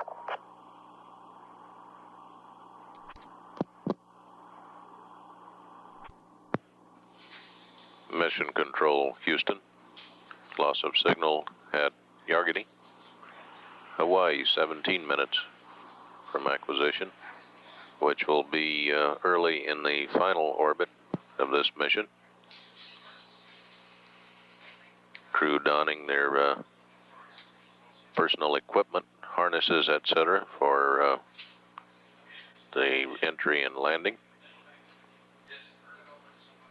At day 4, 2205, Mission Control, Houston. NASA 946, Houston. NASA 946, Houston. 946, go ahead. Roger, John. We've got a couple things for you, and we're standing by for your weather input. Okay, the surface winds takeoff were 220 at 18, gust to 23 at 1,000 foot, 243 at 22, 2,000 foot, 276 at 16, 3,000 foot, 263 at 19, 4,000 foot, 275 at 15, 5,000 foot, 314 at 12. Okay, we copy. And 10,000 feet, 233 at 18. 15,000 foot, 250 at 25, 20,000, 256 at 38, 25,000, 278 at 45, 30,000, 287 at 36, and 35,000, 290 at 24. And those are above ground level. Okay, we copy. We use for the first run, we used the close-in aim point, and our touchdown was normalized to 185 knots, was about 2,680 feet. Okay, we copy that. How's the turbulence? It's in a STA, it's very light, all the way up and all the way down. Okay, we copy, and you got good data out of the MLS and the TACANs? The TACAN's good, the ball bar, the tappies are good, and the ball bar looked okay. Okay, good. And 946, you still think the spit of land there to the left of the center line pointing to the close aim point is a good call? Yeah, I guess so. I think that the way we're looking at it right now, the normal aim point would put him 1,500 feet in according to our pads, but I guess 2,500 is good enough. Roger. In the wind data we've gotten here, we have also seen this little high wind velocity down real close to the surface, and depending on the balloon run we get, that can cause us to have a fairly high speed brake setting. which can maybe keep the speed brakes open at 2,500 feet, we're planning on recommending to them that they manually close the speed brake at 2,500. Roger. Ours closed automatically and we are carrying 50% speed brakes. I'm not sure how realistic that is in terms of the way this thing handles the wind, though. Roger, the weatherman has given us an update on the winds. They believe that and at the landing time that we have, that we will see a slight trend down in the wind velocity, and we'd probably see something on the order of 200 to 220 degrees, 13 gusts to 18 knots. Later in the day, they would anticipate the wind would go as high as 15 gusts to 25. So that would probably apply for our one rev go-around situation. Roger. Well, based on what you've seen so far, John, what's your feeling on going with current conditions? I think, oh yeah, they're go. That's the only cloud decks is over in the LA basin, and they're starting to creep over the edge, but they generally do that and stay up that way. Okay. Well, we'll be keeping in touch with you. Right now, we copy your go, and keep us advised on any crosswind problems or any other things that come up. Sure do that. Mission Control Houston, that was an exchange between John Young and a shuttle training aircraft out at Dryden. And Roy Bridges here in Mission Control. Young reporting on the turbulence and wind velocities and directions at different altitudes. Also the one run he made using the aiming point that's being recommended to the crew based on the current headwind conditions on virtually right down the runway. Hawaii acquisition in 5 minutes. This is Mission Control Houston. NASA 946 Houston will be dropping off to talk to an orbiter at Hawaii now, and we'll be talking to you again after Bermuda LOS at 9:22. Over. 946, copy.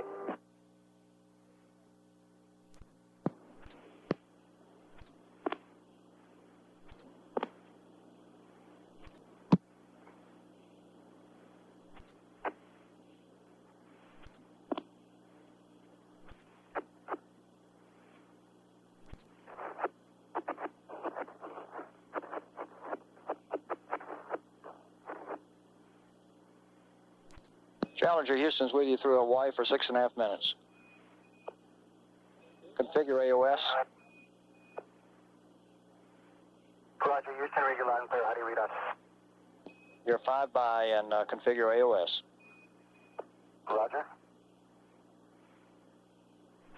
Challenger Houston, have an addition to the note we sent up to you in the teleprinter this morning. Before you do your right ohms interconnect return, request you repress the right ohms. Roger, in work. Roger, in work.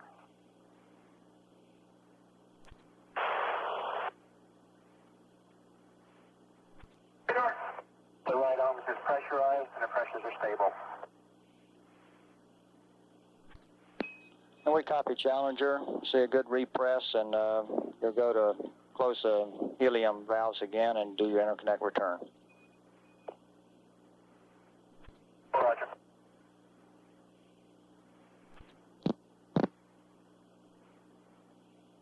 And Challenger Houston, when you're complete with what you're doing there and have a moment to listen, I'll give you the flight note I talked to you about over Australia and give you an update on the weather.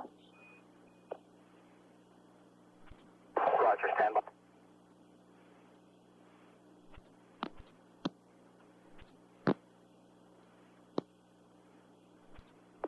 And Challenger Houston, somebody standing back by panel Alpha 12. I've got a couple of switches. Go ahead with the R12 switches, Houston. Okay, that's A12. Alpha 12, hydraulic heaters, Bravo, 4 of them to off. Okay, those switches are done. Anything else? They're being worked, and Dawn is in the process of doing those, Roy. We'll get them. Okay, good. And you ready for a weather update? You bet. Go ahead. Okay, well, you've got a beautiful day down at Edwards. No clouds. It is getting a little windier than what we'd mentioned to you earlier. Winds currently are running 200 to 220 degrees at 15 gusts to 22. And at your landing time, we're predicting same direction, 13 gusts to 18, a little bit lower. And we're recommending that you use the close aim point. We're also recommending that you manually close the speed brakes at 2,500 feet. Okay. The STA is reporting negative turbulence of any significance, and all other systems are go out there. A big crowd waiting to watch your touchdown. Okay, thank you. The interconnect return is complete. Roger. And Challenger Houston, PJ, as you know, we have no PAPIs on the close aim point. There is a small spit of dry land to the left of the center line that points to the close aim point. Yeah, my trusty head ought to give me that. Roger that. Challenger Houston, we're 30 seconds. LOS, we'll be picking you up at Buckhorn in about 3 minutes. And configure LOS.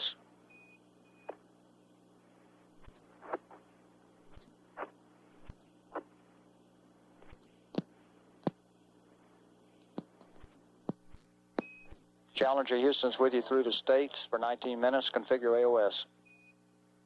Yeah, you got it. Challenger Houston, we'd like to send you a pass hack position GMEM. Request a GNC spec 0. Also request that you do not call a spec 50 until we complete this. Okay, tell us when it's done. And Challenger Houston, I recommend you return to auto DAP and check your attitude. Thanks. Challenger Houston, Bo, I've got a couple switches on R4 if you have a second. Go ahead. And Challenger Houston, you have the CRT back and released from the restriction on spec 0.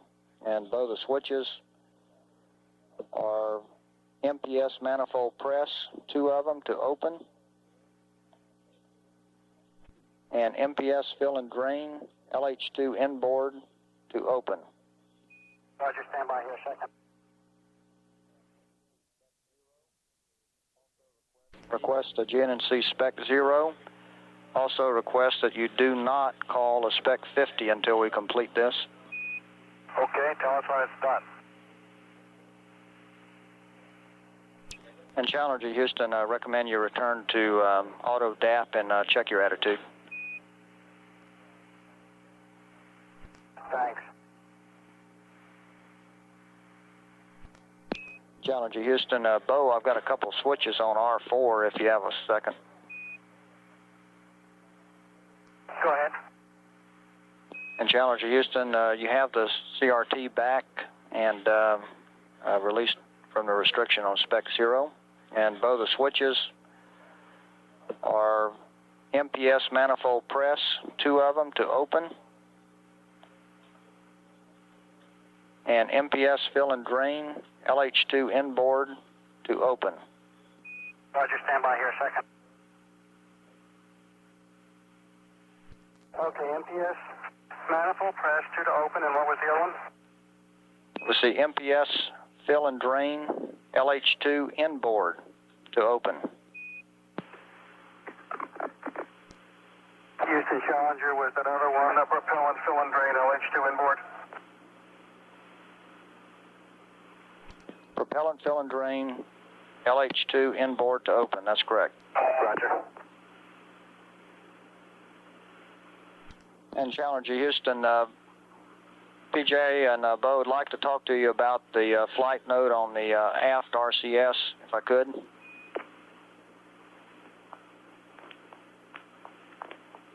Say again, Houston. I'd like to discuss the aft RCS pitch jet flight note.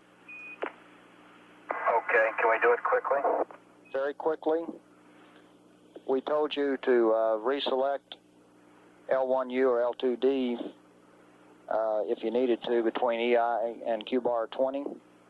We want to caution you that if you should get a pitch jet failure prior to doing the PTI at Q-bar of 8, that you go CSS, inhibit the PTI until after you've reselected the appropriate jet. Then you can re-enable PTIs. Over.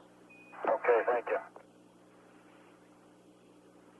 And Challenger Houston, I have one more flight note, and then our slate is clean. Switch on panel A14. There's nobody back here right now. We'll have to get it later. Okay, let us know.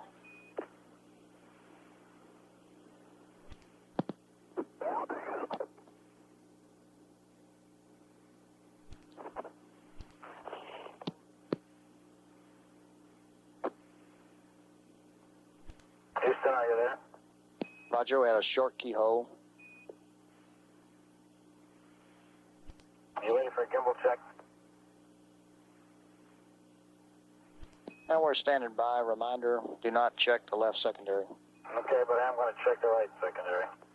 Roger that. Houston, I haven't turned off those hydraulic strip pumps, so I intend to do that just before the APU start. Is that acceptable? That's good, Bo.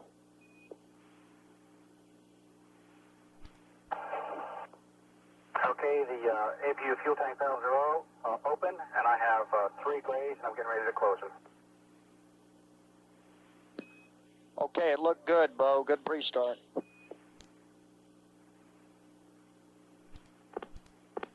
Challenger Houston had a good gimbal check. Okay. And understand that the secondaries on the left side are not usable at all. Is that correct? That's affirmative. Confirm you want to use the closed aim point. That's affirm. We're recommending the close aim point. Challenger Houston, you have a go to load your targets. Thank you.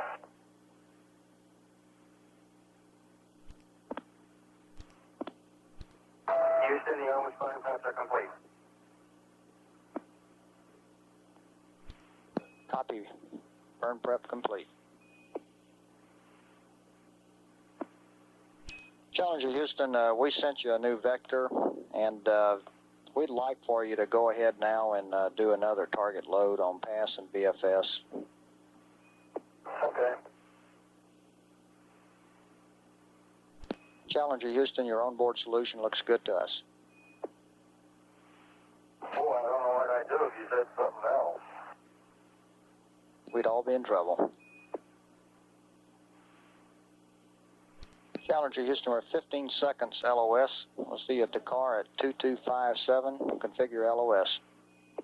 Okay, see you there. Mission Control Houston. LOS at Bermuda. Dakar, Senegal. Tracking station, voice relay station coming up at about 4 minutes. NASA 946, Houston. Roy Bridges making a call now to John Young in the shuttle training aircraft, NASA 946. We'll listen in on that. Yeah, the turbulence is unnoticeable, so it's pretty good for landing. Okay, that's good news, John. Thank you very much. And we'll be talking to you after ascension. And as far as you're concerned, we're go, right? That's affirmative. The only clouds that you can see are the ones on the other side of the mountain, LA Basin.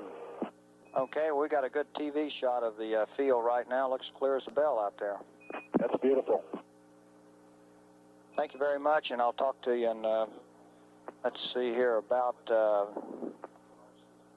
9:49. Okay, the HUD camera setting is F16. Okay, copy F-16, thank you.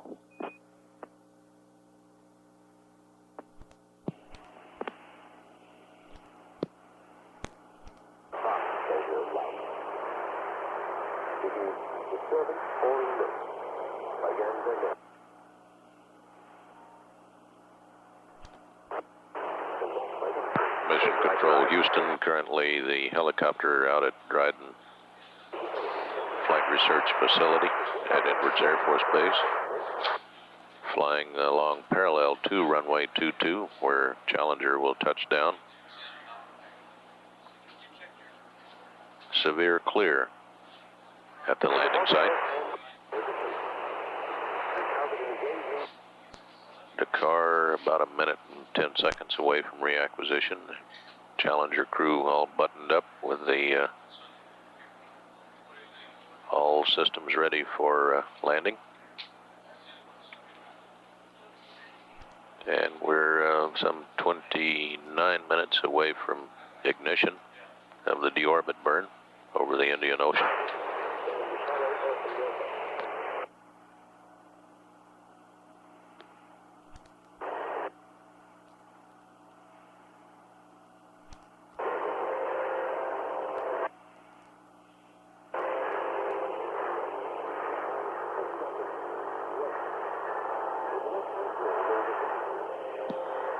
Challenger Houston's with you through Dakar and ascension for 11 minutes. Configure AOS. Roger.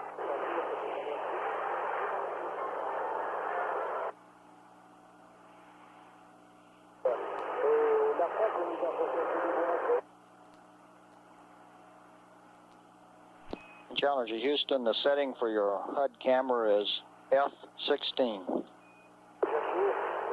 Okay, F-16 now.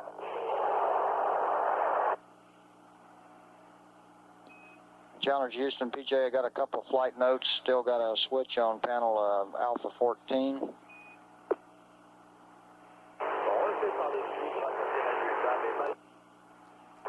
Okay, what do you need? Okay, I need the RCS ohms heaters forward RCS switched off.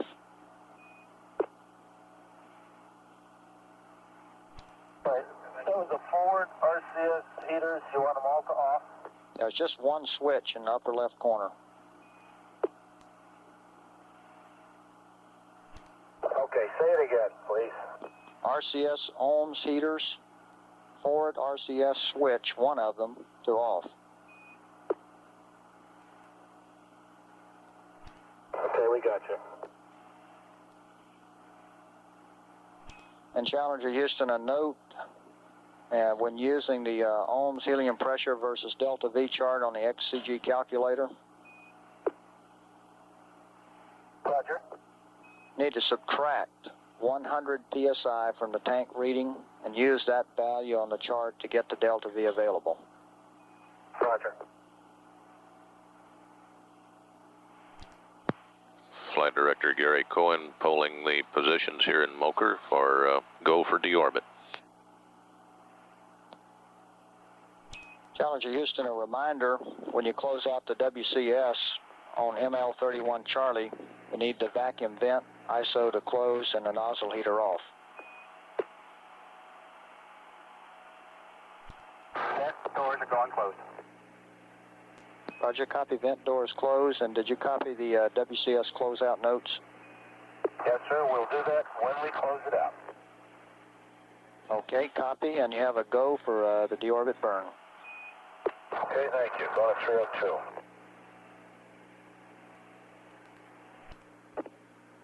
Challenger Houston, we've updated your state vector, like another reload, pass, and BFS. Okay. Houston, on that, subtracting 100 psi from the helium pressure. Roger. If I look at 30% as an example, am I supposed to subtract 100 and get 26, and that shows I have 145 feet per second capability now? Stand by. That's affirmed. Okay, so we have about 290 feet per second on board.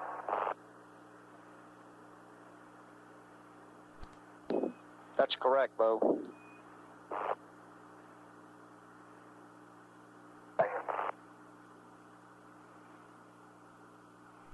Challenger Houston, we're 30 seconds LOS. We'll see you over at Botswana in 5 minutes. Figure LOS. Roger, see you then.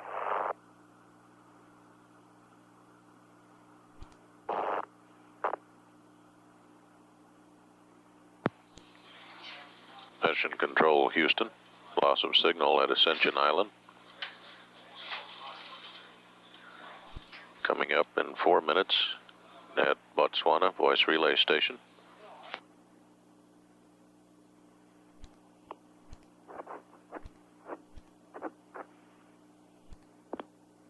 Houston, are you still there? Challenger Houston's with you through Botswana now for 7 minutes. We just looked at our onboard pad, and we would like to confirm the EI-5 attitude as 199.315.024. That's what I read you, and stand by. We'll recheck it. And Challenger Houston, the attitude you read down is correct. And one note for you, hydraulic thermal conditioning at EI-11 will not be required. Super, thank you.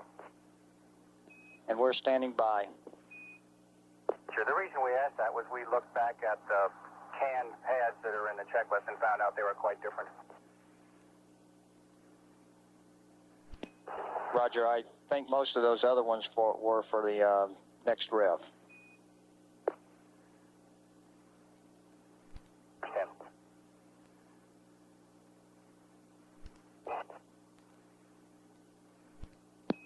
Challenger Houston, we're 30 seconds LOS. See you at Yarga D at DI-22. Have a good burn. We'll do our best, thank you. And thanks for your help getting us ready this morning. It's been a real pleasure.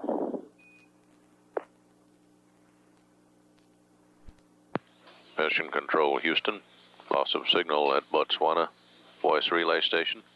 Next station will be Yargady in 12 minutes. Ignition for deorbit in about 6 minutes. We should have confirmation at Yargady that the burn was successful. This is Mission Control Houston.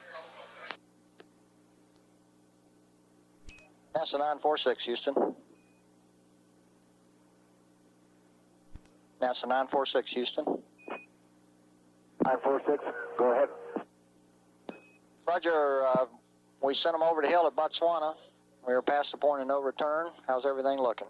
It looks good.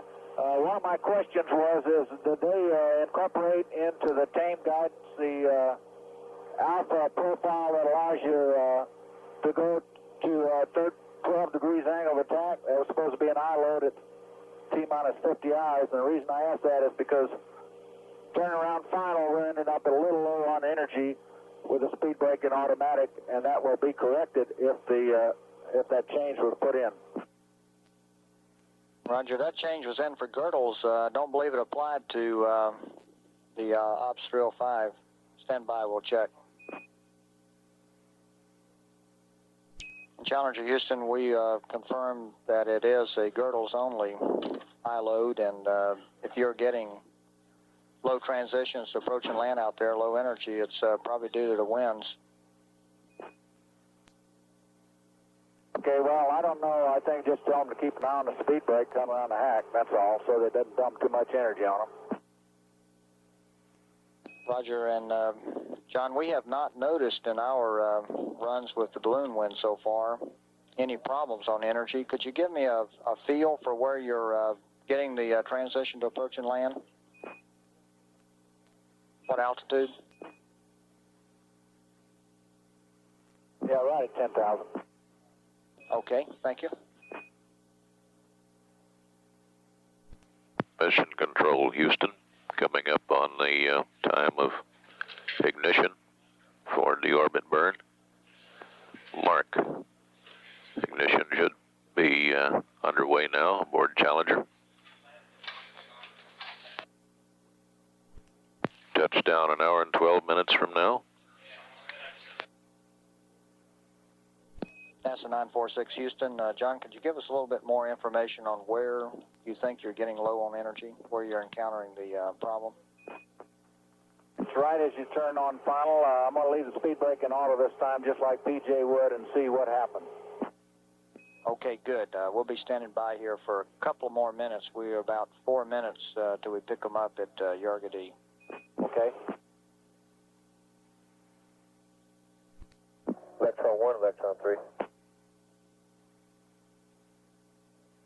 This is Electron 3. Go ahead, Electron 1. Yeah, me and Larry's back here in the shop, all right? We had to come in and get that control box, and we're going to put it back in there and check voltage. Everything else we done came out good, right? You know that.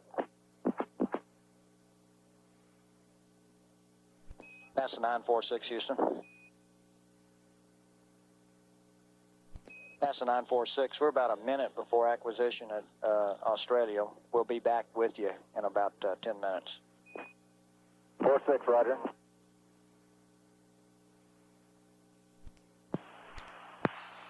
Mission Control Houston, acquisition at Yargadee coming up in about 40 seconds. We're some 52 minutes away from touchdown at this time. Should get confirmation of a deorbit burn here at Yargadee. Challenger Houston's with you at Yargadee for 7 minutes. Roger, sir. It was a good burn, right down the pipe and smooth all the way. That's great news. I gave everybody a last vote at 30 seconds if they didn't want to go around one more time, and all I got was blank looks. Nobody wanted to do that. Well, I'm sure you would like to have a lot more time in space, but maybe we can get you another flight real soon. I think that's the better way to go. Okay.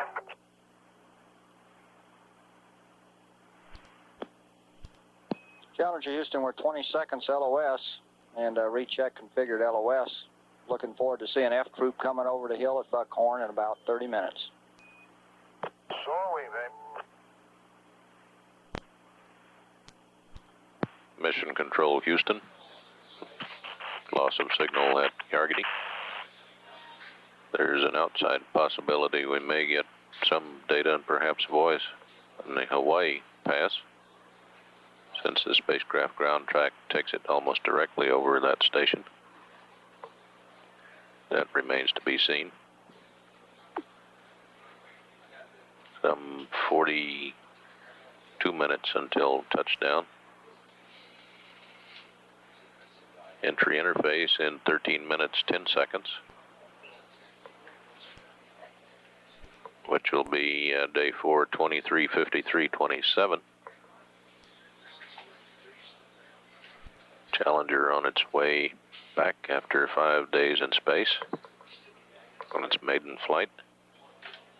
The burn report made over Yargadee by Commander Paul Weitz said it was a good burn, right down the pike and smooth all the way.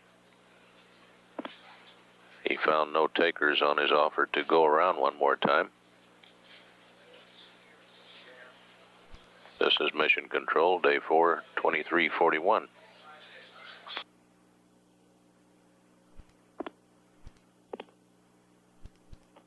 Mission Control Houston.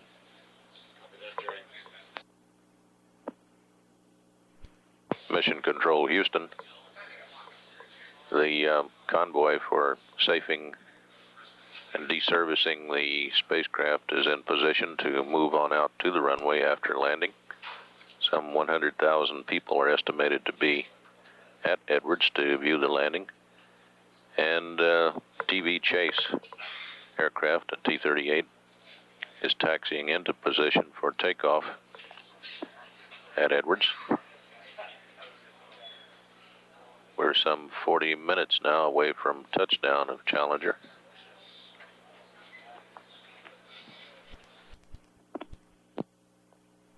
NASA 946 Houston.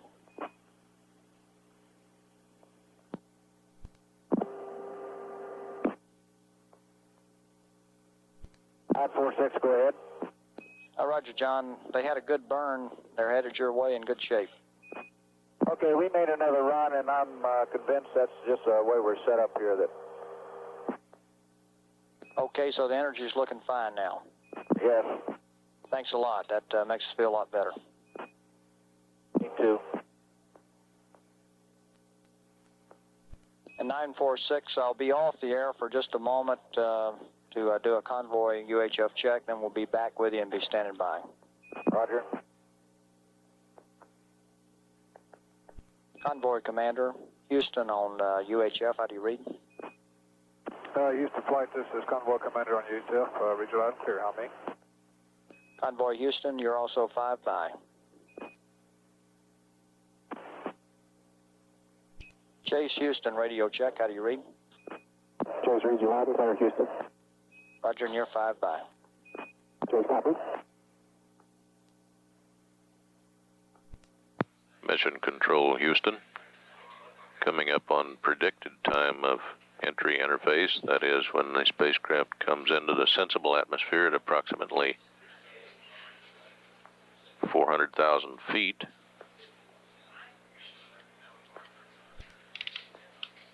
At that time, the range to the spacecraft will be 4,043 nautical miles. Mark entry interface at this time. Velocity 24,399 feet per second. Altitude, as I mentioned earlier, is around 400,000 feet. When the first molecules of atmosphere begin to collide with the spacecraft.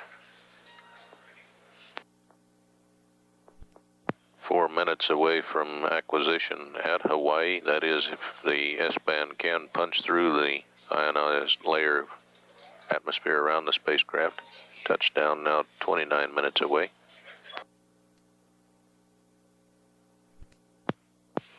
Mission Control Houston, the Challenger should be in blackout at this time.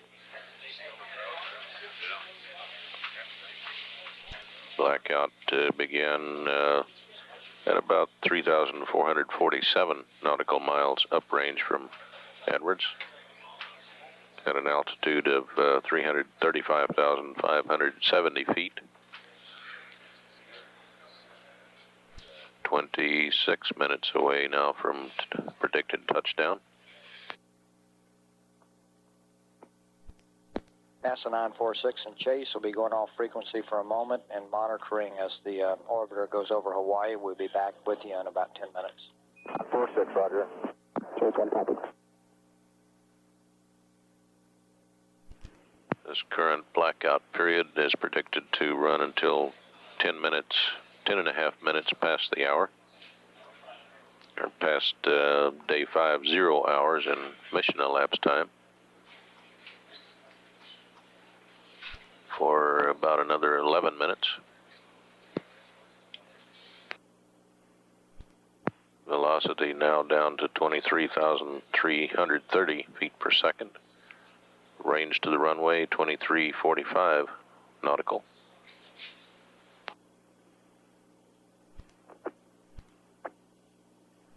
Getting data from Hawaii.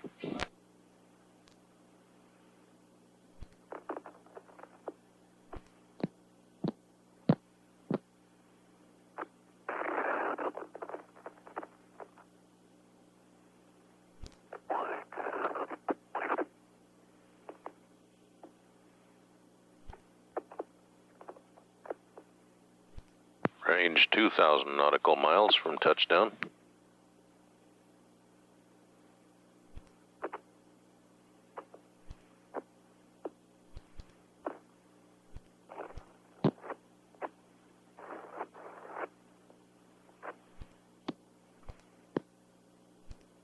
And Hawaii has had loss of signal, intermittent signal from the spacecraft as it passed over that station. Range now 1760 nautical miles. Altitude 250,251 feet.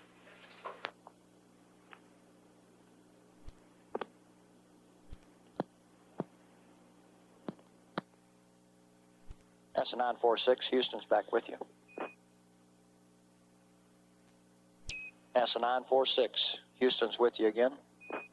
946, roger. We made our last run and normalized to 185 knots. It's 2,600 feet down the runway at the close aim point. Roger, copy, John. And we got a little bit of data coming over Hawaii from them. Couldn't talk to them, but all the systems were looking real good. Standing. Chase, Houston, radio check. Loud and clear, Chase. Okay, you're still 5 by. Copy. Some 5 minutes remaining in the blackout period before predicted end of blackout. Currently the range is, the display is frozen. The range should be around 514 nautical miles. Western test range stations at Vandenberg have picked up Challenger. Ground track and the energy, that is the velocity, descent rate, etc. for the Challenger are all nominal. 509 nautical miles to touchdown. Chase, Houston, stand by for Mach 12. Mark, Mach 12. Chase, copy, Mach 12. Buckhorn has acquisition.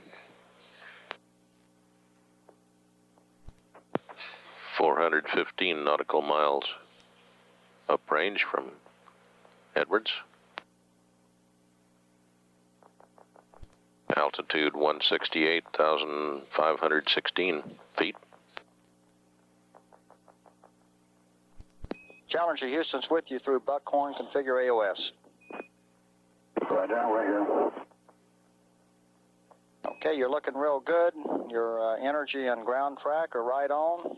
Nav is good. Okay, at time 23:57:30, we had an alert message, IMU Bite 3, but it did not show up on the system. Copy. We also had a master alarm when I opened the MPS TVC ISO number 2, probably just drained the system a little bit. Okay, copy. 300 nautical miles to the runway. Challenger, Houston, IMU 3 looks good. Probably just out of transient. Right. Challenger, Houston, recheck, configure AOS. Okay, you got it now, Roy. Roger. Velocity down to 7790 feet per second. Altitude 150,400 feet. Range 240 nautical. Challenger, Houston, an update on the surface winds. Holding fairly steady at 210 degrees at 22 knots. 22 knot headwind, 4 knots on the left side. Altimeter is the same I gave you before. Okay, thank you, Roy. Challenger, Houston, take TACAN, and PJ, we need for you to cycle the RAD controller, loop 1 only. Oh, I got it. Maybe there was nothing wrong with the simulator, huh? They were both in rad flow before. Right, we saw that. Velocity 5,800 feet per second. Range 170 nautical miles. Altitude 126,397 feet. Velocity down to 5,000 feet per second. 140 Challenger, nautical Houston, miles. you may get an range. evap out message, disregard. Yeah, we just got it, Roy. Roger. Spacecraft deservicing convoy at Edwards, ready to roll. Range now 110 nautical miles. Altitude 107,000 feet. Velocity down now to 4,000 feet per second.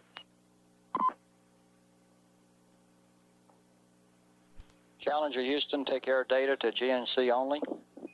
Local. 91,000 feet altitude, 3,000 feet per second, 72 nautical miles range. Challenger Houston, take air data to nav. Local.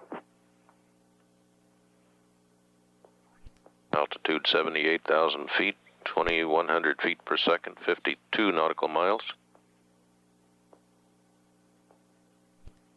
The cameras at Santa Ynez, California have picked up the spacecraft. Range 30 nautical miles, 60,000 feet altitude. Velocity 1,250 feet per second. Range 20 nautical miles. Transonic Buffett, we've been waiting for it. Roger, copy that. You're right on your energy. Well, everything looks good here, Roy. Couldn't look better. Looks the same down here, BJ. Velocity down less than 1,000 feet per second. 40,000 feet altitude. Challenger Houston, Bow. Request manual open on landing gear ISO, valve number 2. Challenger, Chase is coming aboard on the left. Hello, how are you today, Charlie? Doing pretty good. You guys are looking great. Thank you, sir. Spacecraft making the turn around the heading Challenger alignment Houston, circle. we see you intercepting the hack. You're right on. Photo chase pilot Charlie Justice is tagged up with the spacecraft, getting a good picture now from the rear seat camera. 25,000 feet altitude. Now in the manual pitch and roll mode. And we see Palmy Lake Edwards being the sun below us here.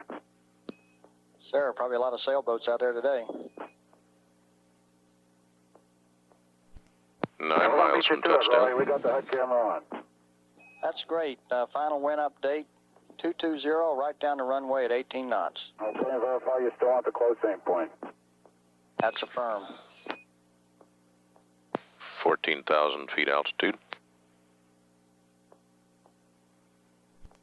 Still in manual mode on pitch and yaw. 7 miles to touchdown.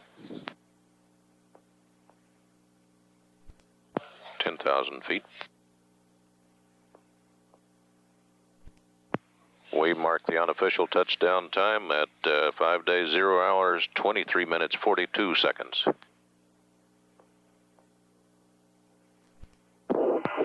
We'll stop at 32 past the minute. Convoy vehicles moving out to the spacecraft to begin the deservicing procedures and safing. And another orbiter joins the fleet of active spacecraft in the STS system. Okay, Houston, I inadvertently turned off a RJD logic by mistake. It was either L15 and R1, or else it was the one next to it there, RJDF1A. Unofficial wheel stop time, day 5, 0 hours, 24 minutes, 32 seconds. PJ, that's no problem. You can press on. And Challenger Houston, I've got a couple of changes to your post-landing when you're ready to copy. Stand by. Challenger, your go for Master Mad's power off. Okay, Master Mad's power off now. Holmes RCS safing is complete, and go ahead with your changes. Roger, on page 5-9. Go ahead. On page 5-9, after Victor Fox Bravo 84 complete message, add panel 06, check IMU2 off, MDM FF2 to on, and then an IO reset. Next change is page 5-17. Okay, go ahead with 5-17. Go ahead with 5-17, Houston. Okay, got a correction for 5-9 if you want to go back to 5-9. Well, we might as well. Go ahead. Roger, the first step after SSME repositioning, panel 06, MDM FF2 to off. Yeah, okay. You cycle the MDM off back on, do an IR reset. Roger, you turn it off after the title SSME repositioning, and then you turn it back to on down at the bottom of the page there. Okay, let me get it squared away now. You turn the MDM off before you start the procedure. When you're done with the procedure, you turn the IMU off, the MDM back on, and then do an IR reset. That's affirmative. The next change is on page 5-11. 5-11, we're ready. Delete circ pump ops. Okay, delete circ pump ops and a note applies. That's affirmative. And on page 5-17 is the next. Okay, we're ready. Under RCS ohms heaters power down, change forward RCS jets 1, 2, 3, 4, 4 to off to read auto instead of off. And the same with the next line. Aft 1, 2, 3, 4 off. Change that to read auto. Okay, we got it. Is that it? And Challenger Houston, your go to turn off the OPS1 recorder. Or turn the mode switch of the OPS1 recorder to standby. Okay, we'll do that. Are we cleared to press on with the checklist on page 5-6? That's firm. It's in work. When that's in work, we're going on with an hydraulic load test. Roger. Mission Control, Houston, some 9,100 feet is the nearest marker. The edge of the runway where orbiter Challenger stopped. So the actual rollout distance will be somewhat less than that, depending on how far beyond the threshold the main gear touched down. And that will be sometime in coming out when someone walks the ground. We're ready for the dips transition, Houston. Roger, standby. Challenger Houston, your go for the OPS9 transition. Roger. Challenger Houston, you're clear for the ammonia activation on page 5-6. Okay, we're on OPS9 pass and up0 backup. Roger. Some more unofficial landing numbers. The main gear is estimated to have touched down on Edwards 22 at 1,800 feet beyond the threshold. Nose gear down at 4,800 feet. And since the spacecraft came to rest at the 9,100 foot mark, that gives a difference for rollout of 7,300 feet. Subject to change. Ammonia boilers activated, Houston. You can probably see. Roger, we see that.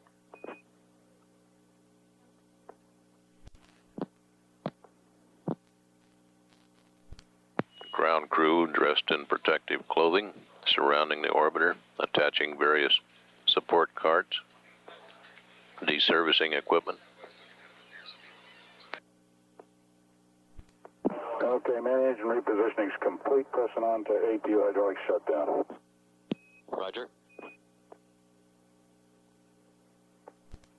The auxiliary power units on Challenger have now been turned off.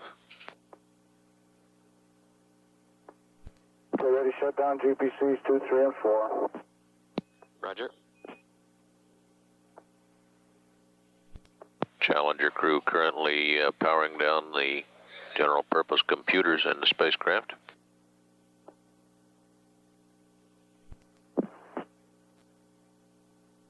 Challenger Houston, we have ground cooling. You can deactivate the NH3 as per 519. Roger, Houston, I'm waiting for the aft to hand over right now. Roger. I'll let him do it so I don't have to reach across. Electron 3, Electron 1. Houston, the PLT is turning over to the aft. Roger. This is Challenger exchange crews on board, ready to start. Roger, read you loud and clear. How many? Same. Aft CDR reads you loud and clear, and the aft PLT reads you loud and clear. Roger, read you the same. Challenger's crew now exiting the spacecraft, coming down the stairs for perhaps a walk around, kick the tires before going over to the medical exam and the ceremony thereafter. Being greeted by JSC Director of Flight Operations George Abbey. Here in Mission Control, the mission plaque is being hung on the side wall to join others from previous programs and shuttle missions, going all the way back to Gemini 4 in 1965.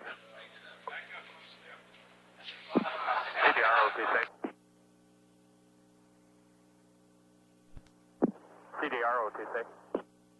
OTC, CDR, go. Yeah, anytime you're ready, we'll pick up on step 70. Give me about a minute or so. Copy. OTC, this is CDR. Give me step and sequence, please. Sequence and step. Okay, it'll be sequence 6, step 70 AE, 190.4. Mission Control.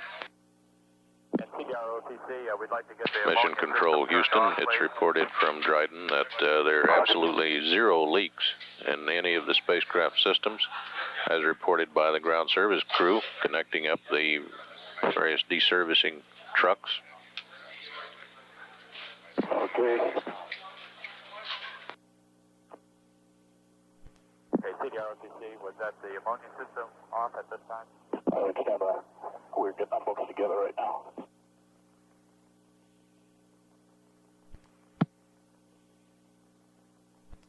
Okay, ammonia boilers, NH3 controllers. That's System A, you want it off? That's affirmed. System A off, please. System A is off, and 70 Alpha Echo is complete. Copy that. You got GPC output to term and mode switch to run. That's affirmed. The mode was already in run, so verified on that. Copy.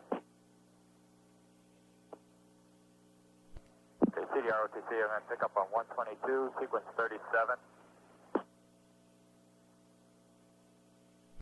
That's page 122. That was step 122. Fred, page 450, 37001. Go ahead and record those values and record them, or give them back to us when you're done. Roger. Challenger crew currently boarding the van for transport back to the brief medical exam and the ceremonies prior to return to Houston, which is estimated at some 7 p.m. Central Time at Ellington Field. This is Mission Control Houston, signing off until STS-7.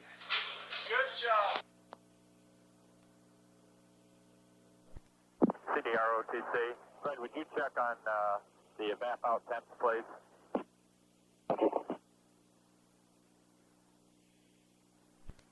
The evap out temperature in loop 1 is 51 degrees.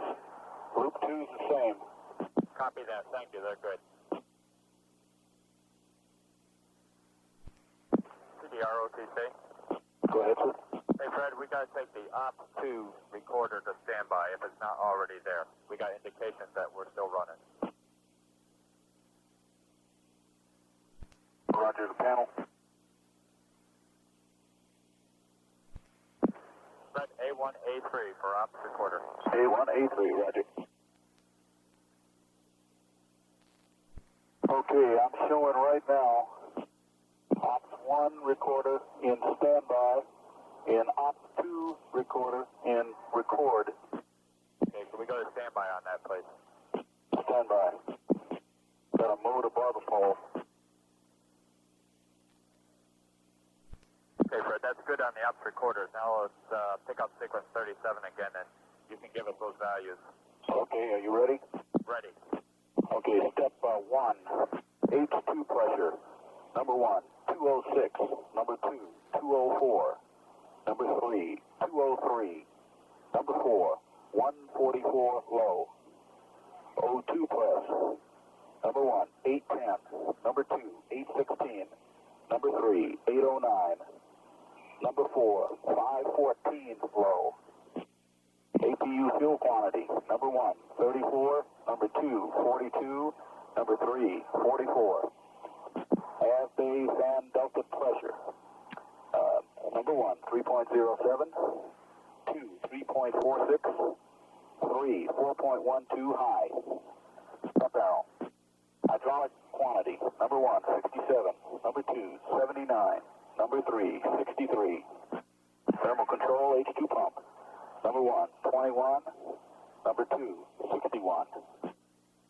Freon flow. Number 1, 2219. Number 2, 2226.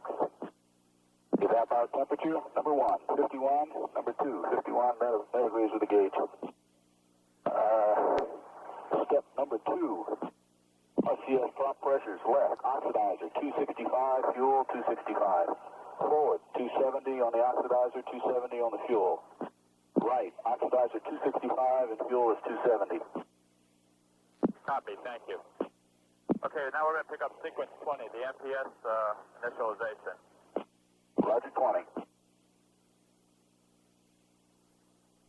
Okay, on panel 014 when you're ready. Go ahead. On 014, row E, instrumentation left center circuit breaker closed. Go ahead. Panel F6.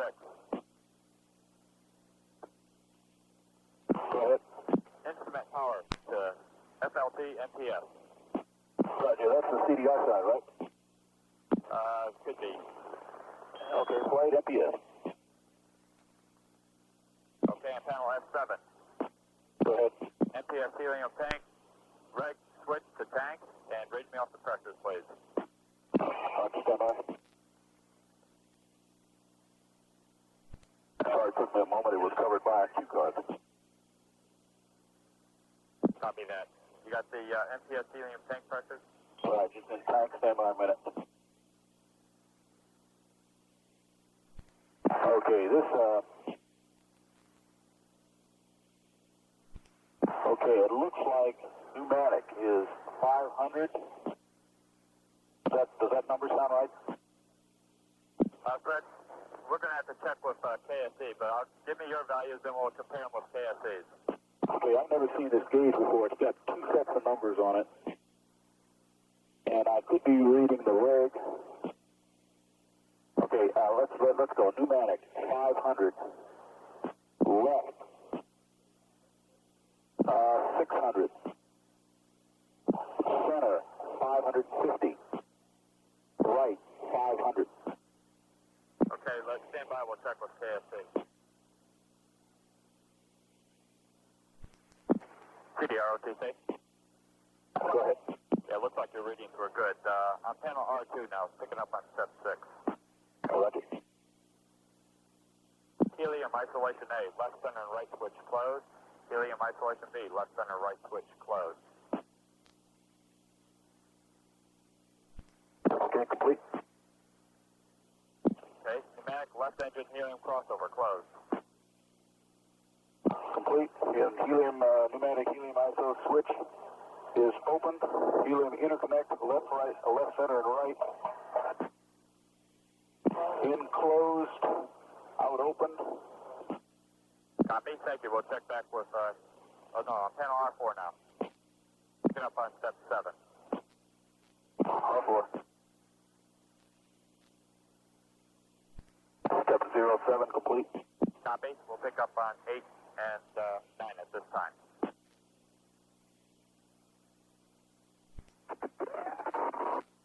CIM. CDROTC, go ahead.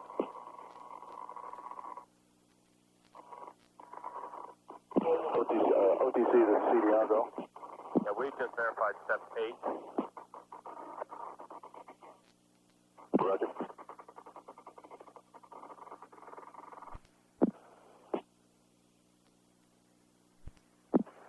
Okay, CDROTC. Go ahead. Yeah, Fred, we got a step that was missed on the checklist coming in. Panel L1. Stand by. Go ahead. On L1, radiator bypass valves mode, 2 of them to manual, please. Bypass modes 1 and 2 to manual now, on auto. Copy that. Manual select 2 of them to bypass. Manual select, both of them going to bypass. Tuck back above the pole. I'm sorry, tuck back to bypass. Copy that. And controller loop, 2 of them off, please. OFF. Okay, that's the red controllers going from auto B to off. Copy that. Thank you. Okay. Okay, and again on panel S7, CDR, we'll pick up sequence 20, step 10. Stand by, moving across. Give me about a minute. We're loaded up with data file here right in front of it. Copy that. OTC CDR, we'll be right with you. There was nothing de-stowed up top. Copy that. Okay, understand. I'm ready now for step 10, sequence 20, step 10. Okay, go ahead and perform it and give me the LO2 engine manifold corrector and the LH2. Roger. Step 1, engine manifold LO2. I have 55 PSIA. That's step 2 or sub-step 2 for LH2. I have 48 PSIA. Okay, and are they stable? They're stable. Copy that. Thank you. Let me report back to KSC and I'll be right with you. Roger. Okay, CDROTC, we're ready to pick up on sequence 6, step 123. 123. Okay, step 123 is complete. GPC, I have talked back to close. Copy that. Pick up step 124. 124 complete. Copy. Pick up 124 able. Roger. 124 Alpha complete. Talk back to close. Copy that. Pick up 124 Baker. Roger. 124 Bravo complete. All talk backs are closed. OTC, did you copy? I copy. Step 124C, Charlie. Charlie in work. 124 Charlie complete. All talk backs open. Copy that, Fred. We've just got a request to open the ET doors from ops. That's on page 440 of the OMI. Roger, going 440. Okay, I'll have to get a safety verification on the area before we go ahead and open up those doors. Roger, standing by at step, I guess, 9. That's affirmed. CDROTC, we're just standing by for the verification of the area being cleared of personnel. Roger, standing by. Okay, CDROTC? Go ahead. We have a cleared area. Would you go ahead and proceed with 35009 at this time? Roger. Okay, left ET umbilical door switch is going to come open. I'm expecting a call from somebody for command to stop. Is that correct, OTC? Let me just coordinate with ROI-1 and I'll get back with you, CDR. Okay, I'm holding on the ET door, left ET door open. Okay, CDR OTC, RI-1 will give me that call. Roger. At my count at 5, I shall begin the opening. 5, 4, 3, 2, 1. Opening. Opening at this time. Okay, copy. Yeah, Jim's on site for it. CDR, go ahead, stop. Jim, you on you? It is stopped. That's step 5 is complete. Copy, CDR. Go ahead. Okay, CDR OTC.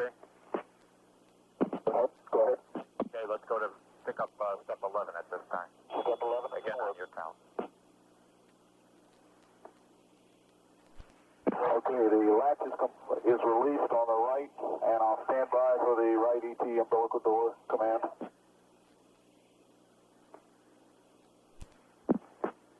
Copy that, Fred. On your mark, go ahead and start. We'll give you a stop. Okay, on 5.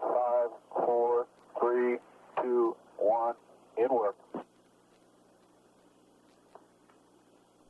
CDR, stop. Stop. Houston, Molly.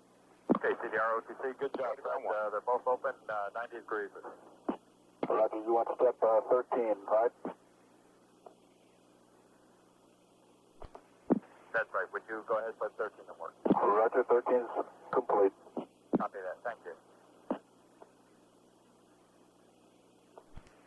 Okay, let's go back into sequence 6. Go ahead and pick up step 126. That's sequence 31, caution warning setup. Roger, going to sequence 31. Mila, OTC, air to ground 1. All on air to ground 1. Okay, are you ready to copy? Stand by a moment. Okay, we're ready to copy.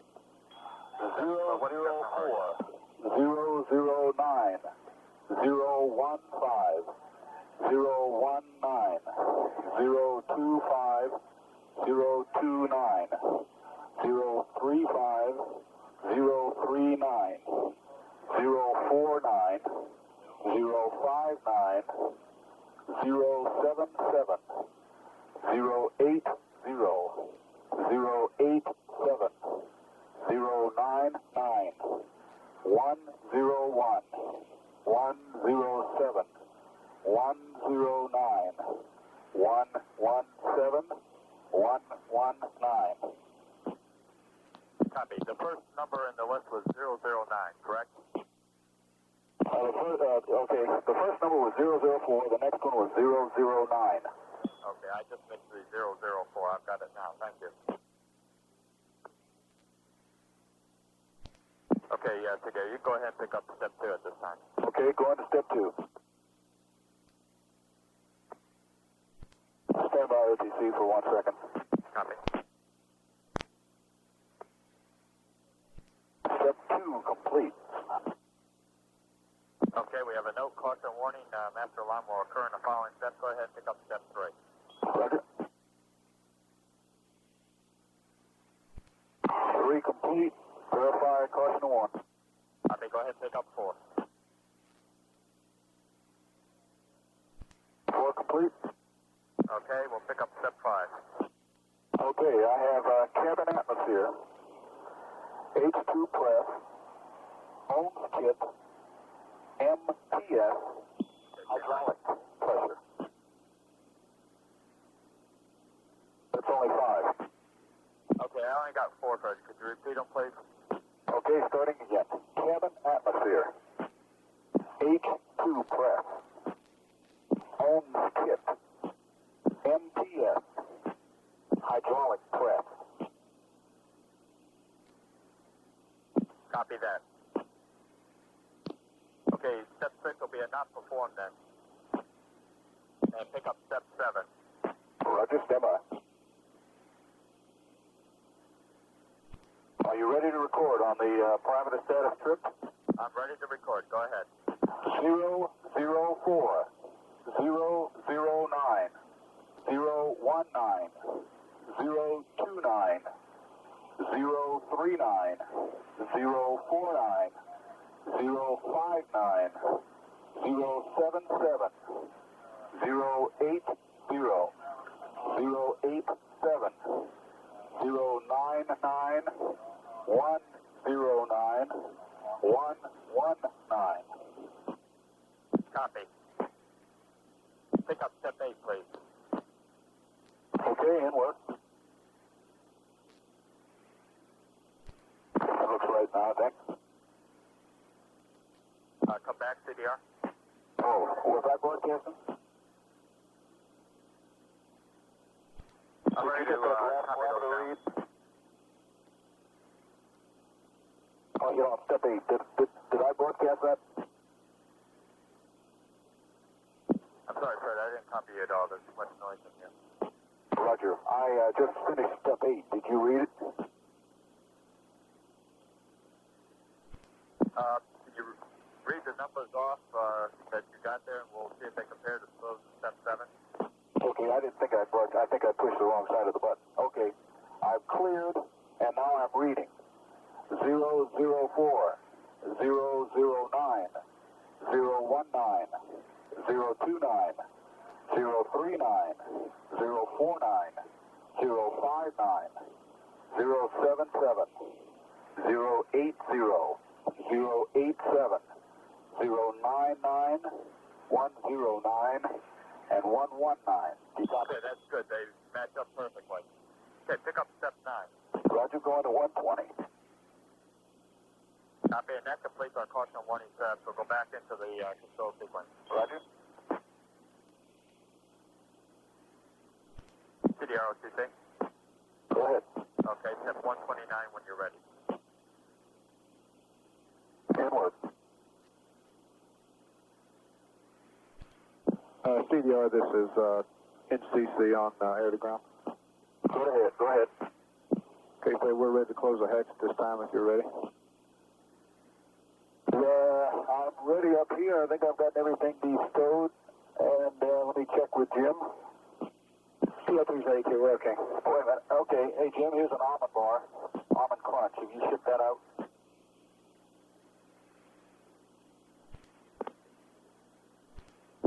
CDR, NCC, you ready to close the hatch?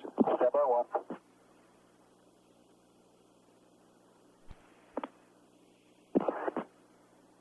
NCC, this is CDR. Go ahead. Okay, CDR, whenever you're ready, pick up step 129. Roger, that's in work. 129 is complete. Okay, good. Now, Fred, what's going to happen in here is they're going to read us down from the Cape on that sub-step 2 on step 130. And they'll give us a mark when they want us to position that switch to off. Okay, CDR OTC. Go ahead. Fred, pick up step 130, sub-step 1. Roger. Okay, sub-step 1 complete. Copy that.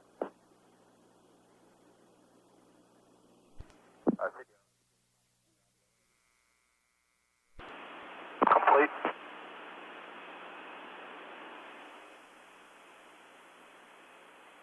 Okay, CDR OTC, they're just verifying the valves back at KSD. When they're ready, we'll pick up sub-step 6.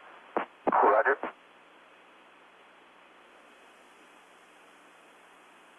CDR OTC. Go. Okay, Fred, again on your mark for sub-step 6, and I'll give you a mark when you're to go to off, OFF. That's on the Ohms engine right switch. Roger, this is Ohms engine. This is the right Ohms engine on my mark. 5, 4, 3, 2, 1. I see a decrease. Copy.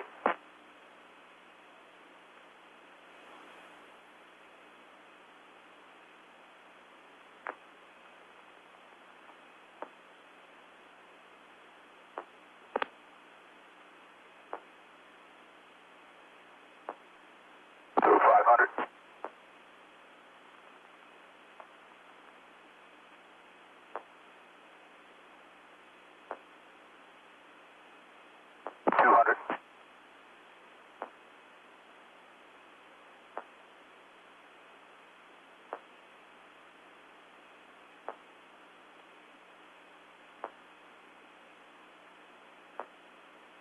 Mark. South. Copy that.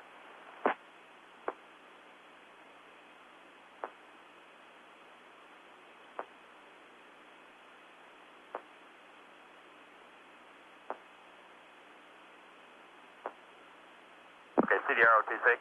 Pick up substep 7. Can work.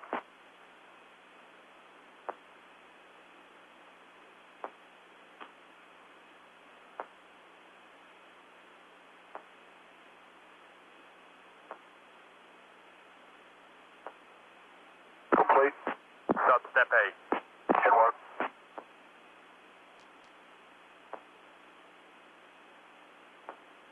Complete. Substep 9.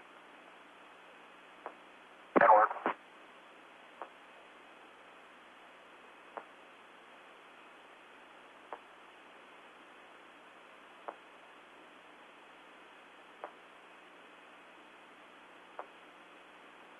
Complete. Copy. Let me check with KSC.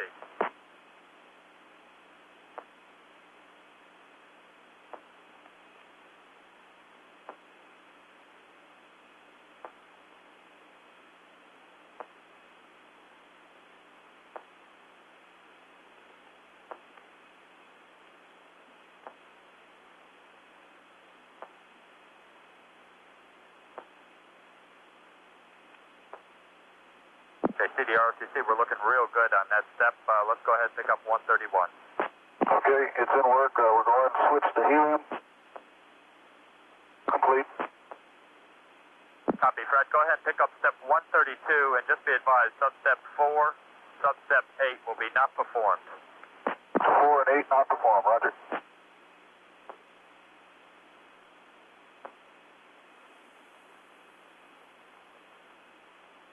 Substep 1 complete.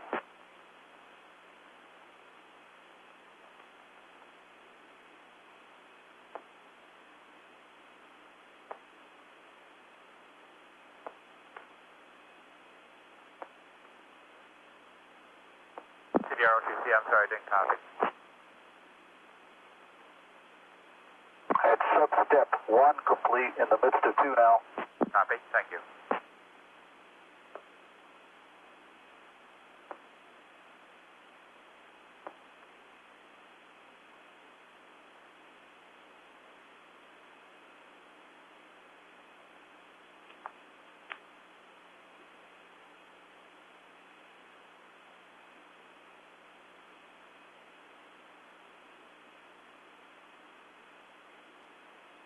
Three complete, going to 5.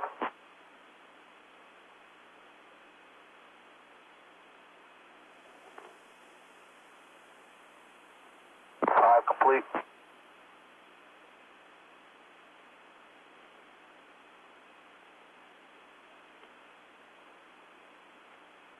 Six complete.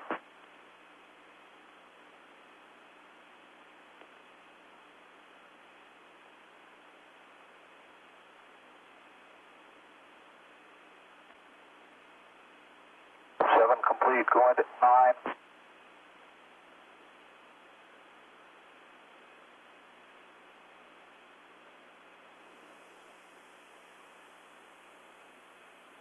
Nine complete.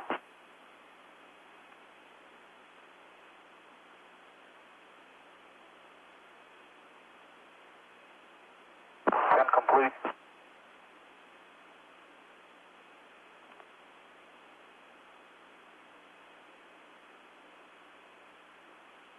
Eleven complete.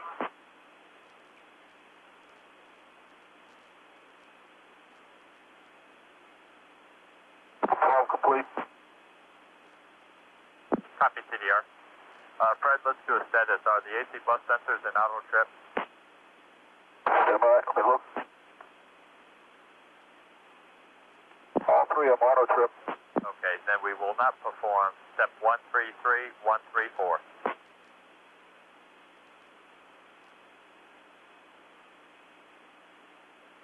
Okay. Okay, step 135 will also be a not performed. Roger. Hit them up, move them out. Looks like we're ready. Let me me check with Bob to see where they are, and I'll get you a tow time. Roger.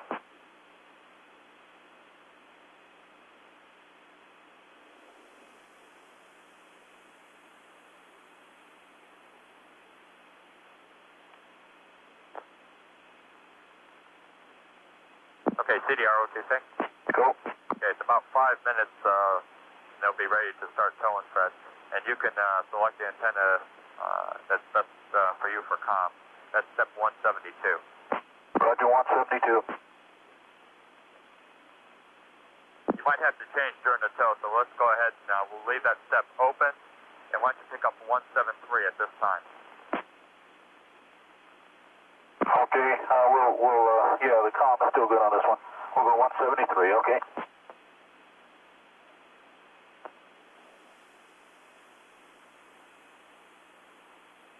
Okay, step 173 is complete. The talkback was already closed. I copy that. That was on the emergency O2? O2 emergency, yeah, to close. I copy. Pick up 174. 174 in work.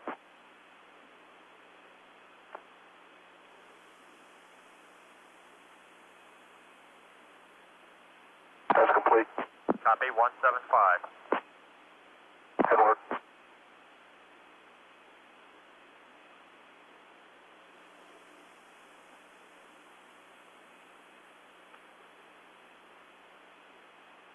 That's complete. 176, please. In work.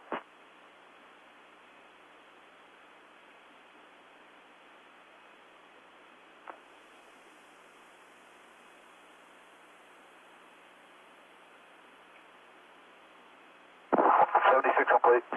Copy, pick up 177. Roger.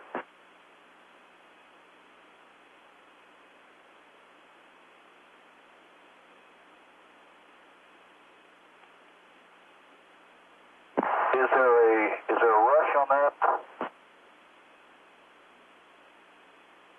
OTC CDR? Not that I know of, Fred. Do you want to hold it open for a while? No.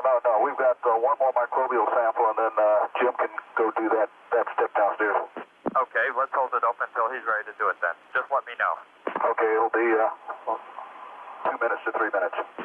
Okay, no problem. Why don't we go ahead and pick up step 179. Okay. 178 will be a not performed. Roger, 79's coming in work.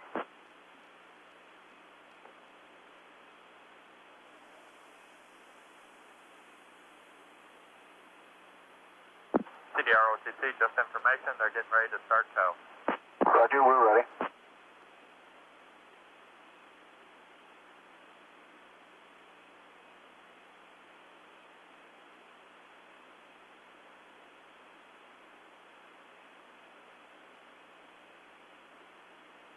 Step 179 complete. Copy. Can we verify step 180?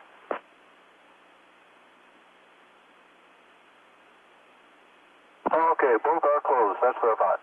Copy.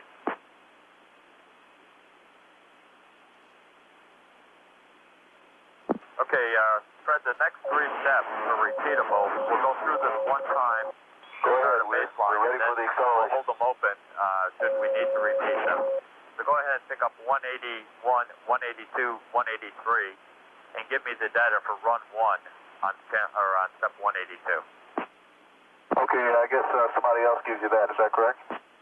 On 182? Oh, I'm sorry, that's right. Okay, so we've got... Okay, Jim is just about finished, and I'll have him do step 181 also on the MO10W. Copy.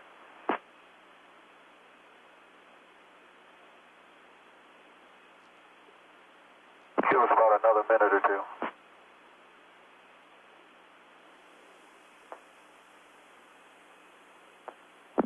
Okay, CDR-OTC. Go ahead. Fred, on step 182, run 1, we have 2.85. That'll be 2.85 instead of 2.6? That was step 182, run 1. Oh, okay, I'm sorry. 285, yeah, okay. And you can pick up 183 whenever. 181. Maybe we should hold that open then and not use run 1. And since we have a baseline at 285, we'll just hold it open until we get below 2.6.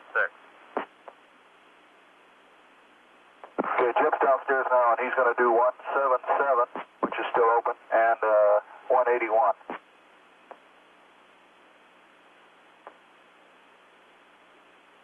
I copy. I'm seeing it now. You copy? I'm keying.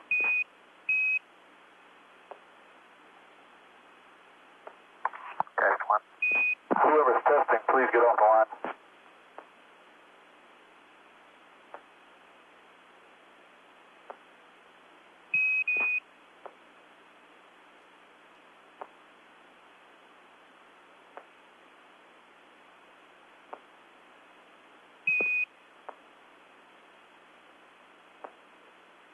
I see the ROTC. Yes, sir.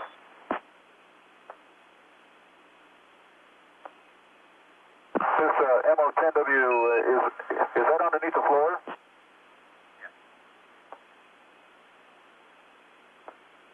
See the ROTC. Go ahead, OTC, this is CDR. Okay. While Jim is working down on 10W, I'd like to go ahead and stow the air data probes for tow. So can we pick up on step 188? 188 is in work.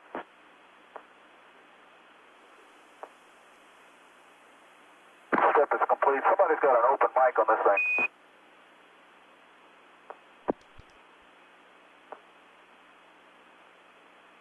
Are you still getting some interference on this channel? No, not now. Give us a hand on that MO10W. Is that underneath the floor somewhere?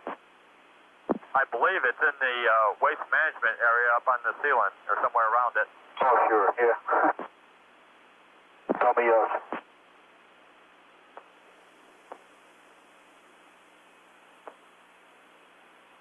Okay. OTC, this is CDR. We have done 181 now. We hear a vent. Copy. We've got 182, so go ahead and pick up 183. Okay, you've completed 182? That's affirmed. We have 2.85. Okay, 183 is in work.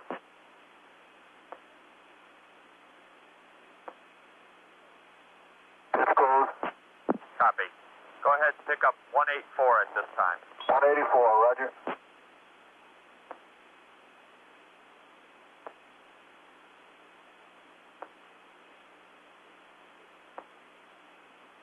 Okay, the only difference is on 184 is that he has a BFS on CRT 3. Okay, the right CRT select, is that it's free? Right CRT is selected on 3, that's correct. Okay, no problem.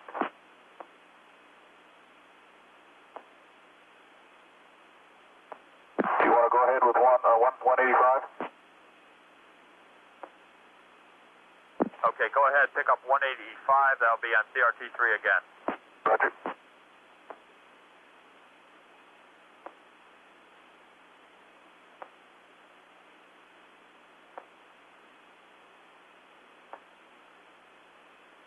That's verified BFS memory.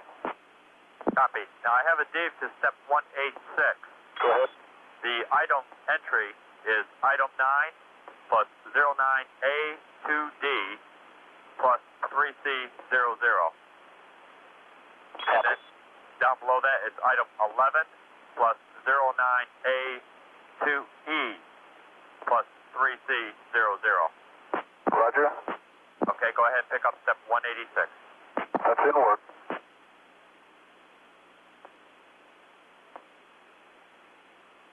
Step 86 complete. Copy. Go ahead and pick up 187. Roger.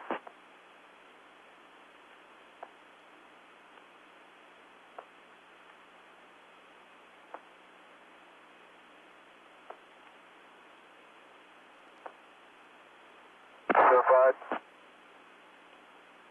Copy.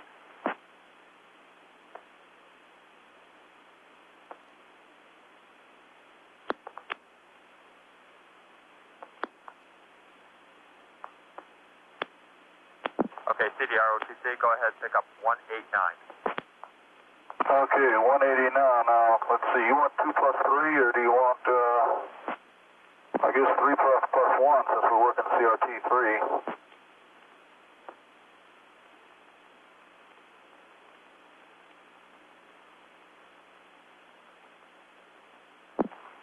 CDR OTC, but the words I'm getting is that we can go ahead and work it as it's written, 2 plus 3.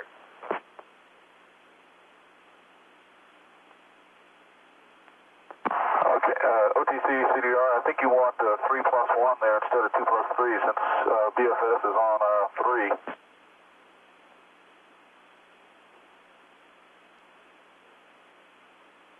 Okay, the words I'm getting is they want to verify SM on CRT2, and that's the reason they want to do the switch. Okay, well, CRT2 is blank. You know, the power is off. And I went to 2 plus 3, and of course I got a big X through CRT3.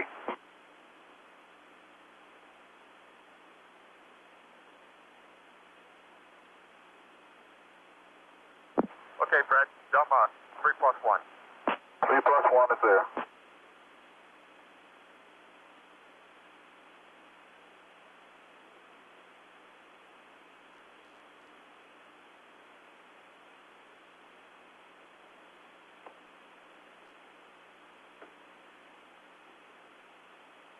Okay, now let's see, you want to put the SM up on 1 maybe? That's affirmative, SM on 1. Okay, so the changes will be on 189, we have CRT select 3 plus 1. The left keyboard select will stay in 1. Copy. And we will do, wherever I read CRT2 from now on, we'll substitute CRT1. I copy, that's okay. Okay. CRT1 is coming to SM on step 190.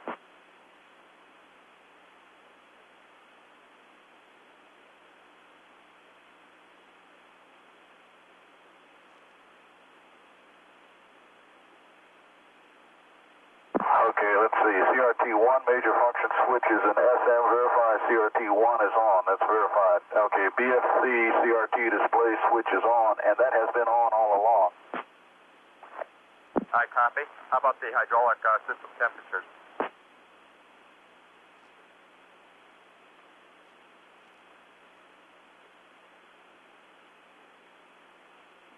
And I've got the highest temperature I see is 162 degrees, which is on left outboard actuator. Left inboard 68. Okay, yeah, they're all below 180. I copy. Then we can go ahead and continue on. Thank you, Fred. Go ahead and pick up 191 at this time. Roger, 91's in work.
Okay, 191 is complete and all lights are off.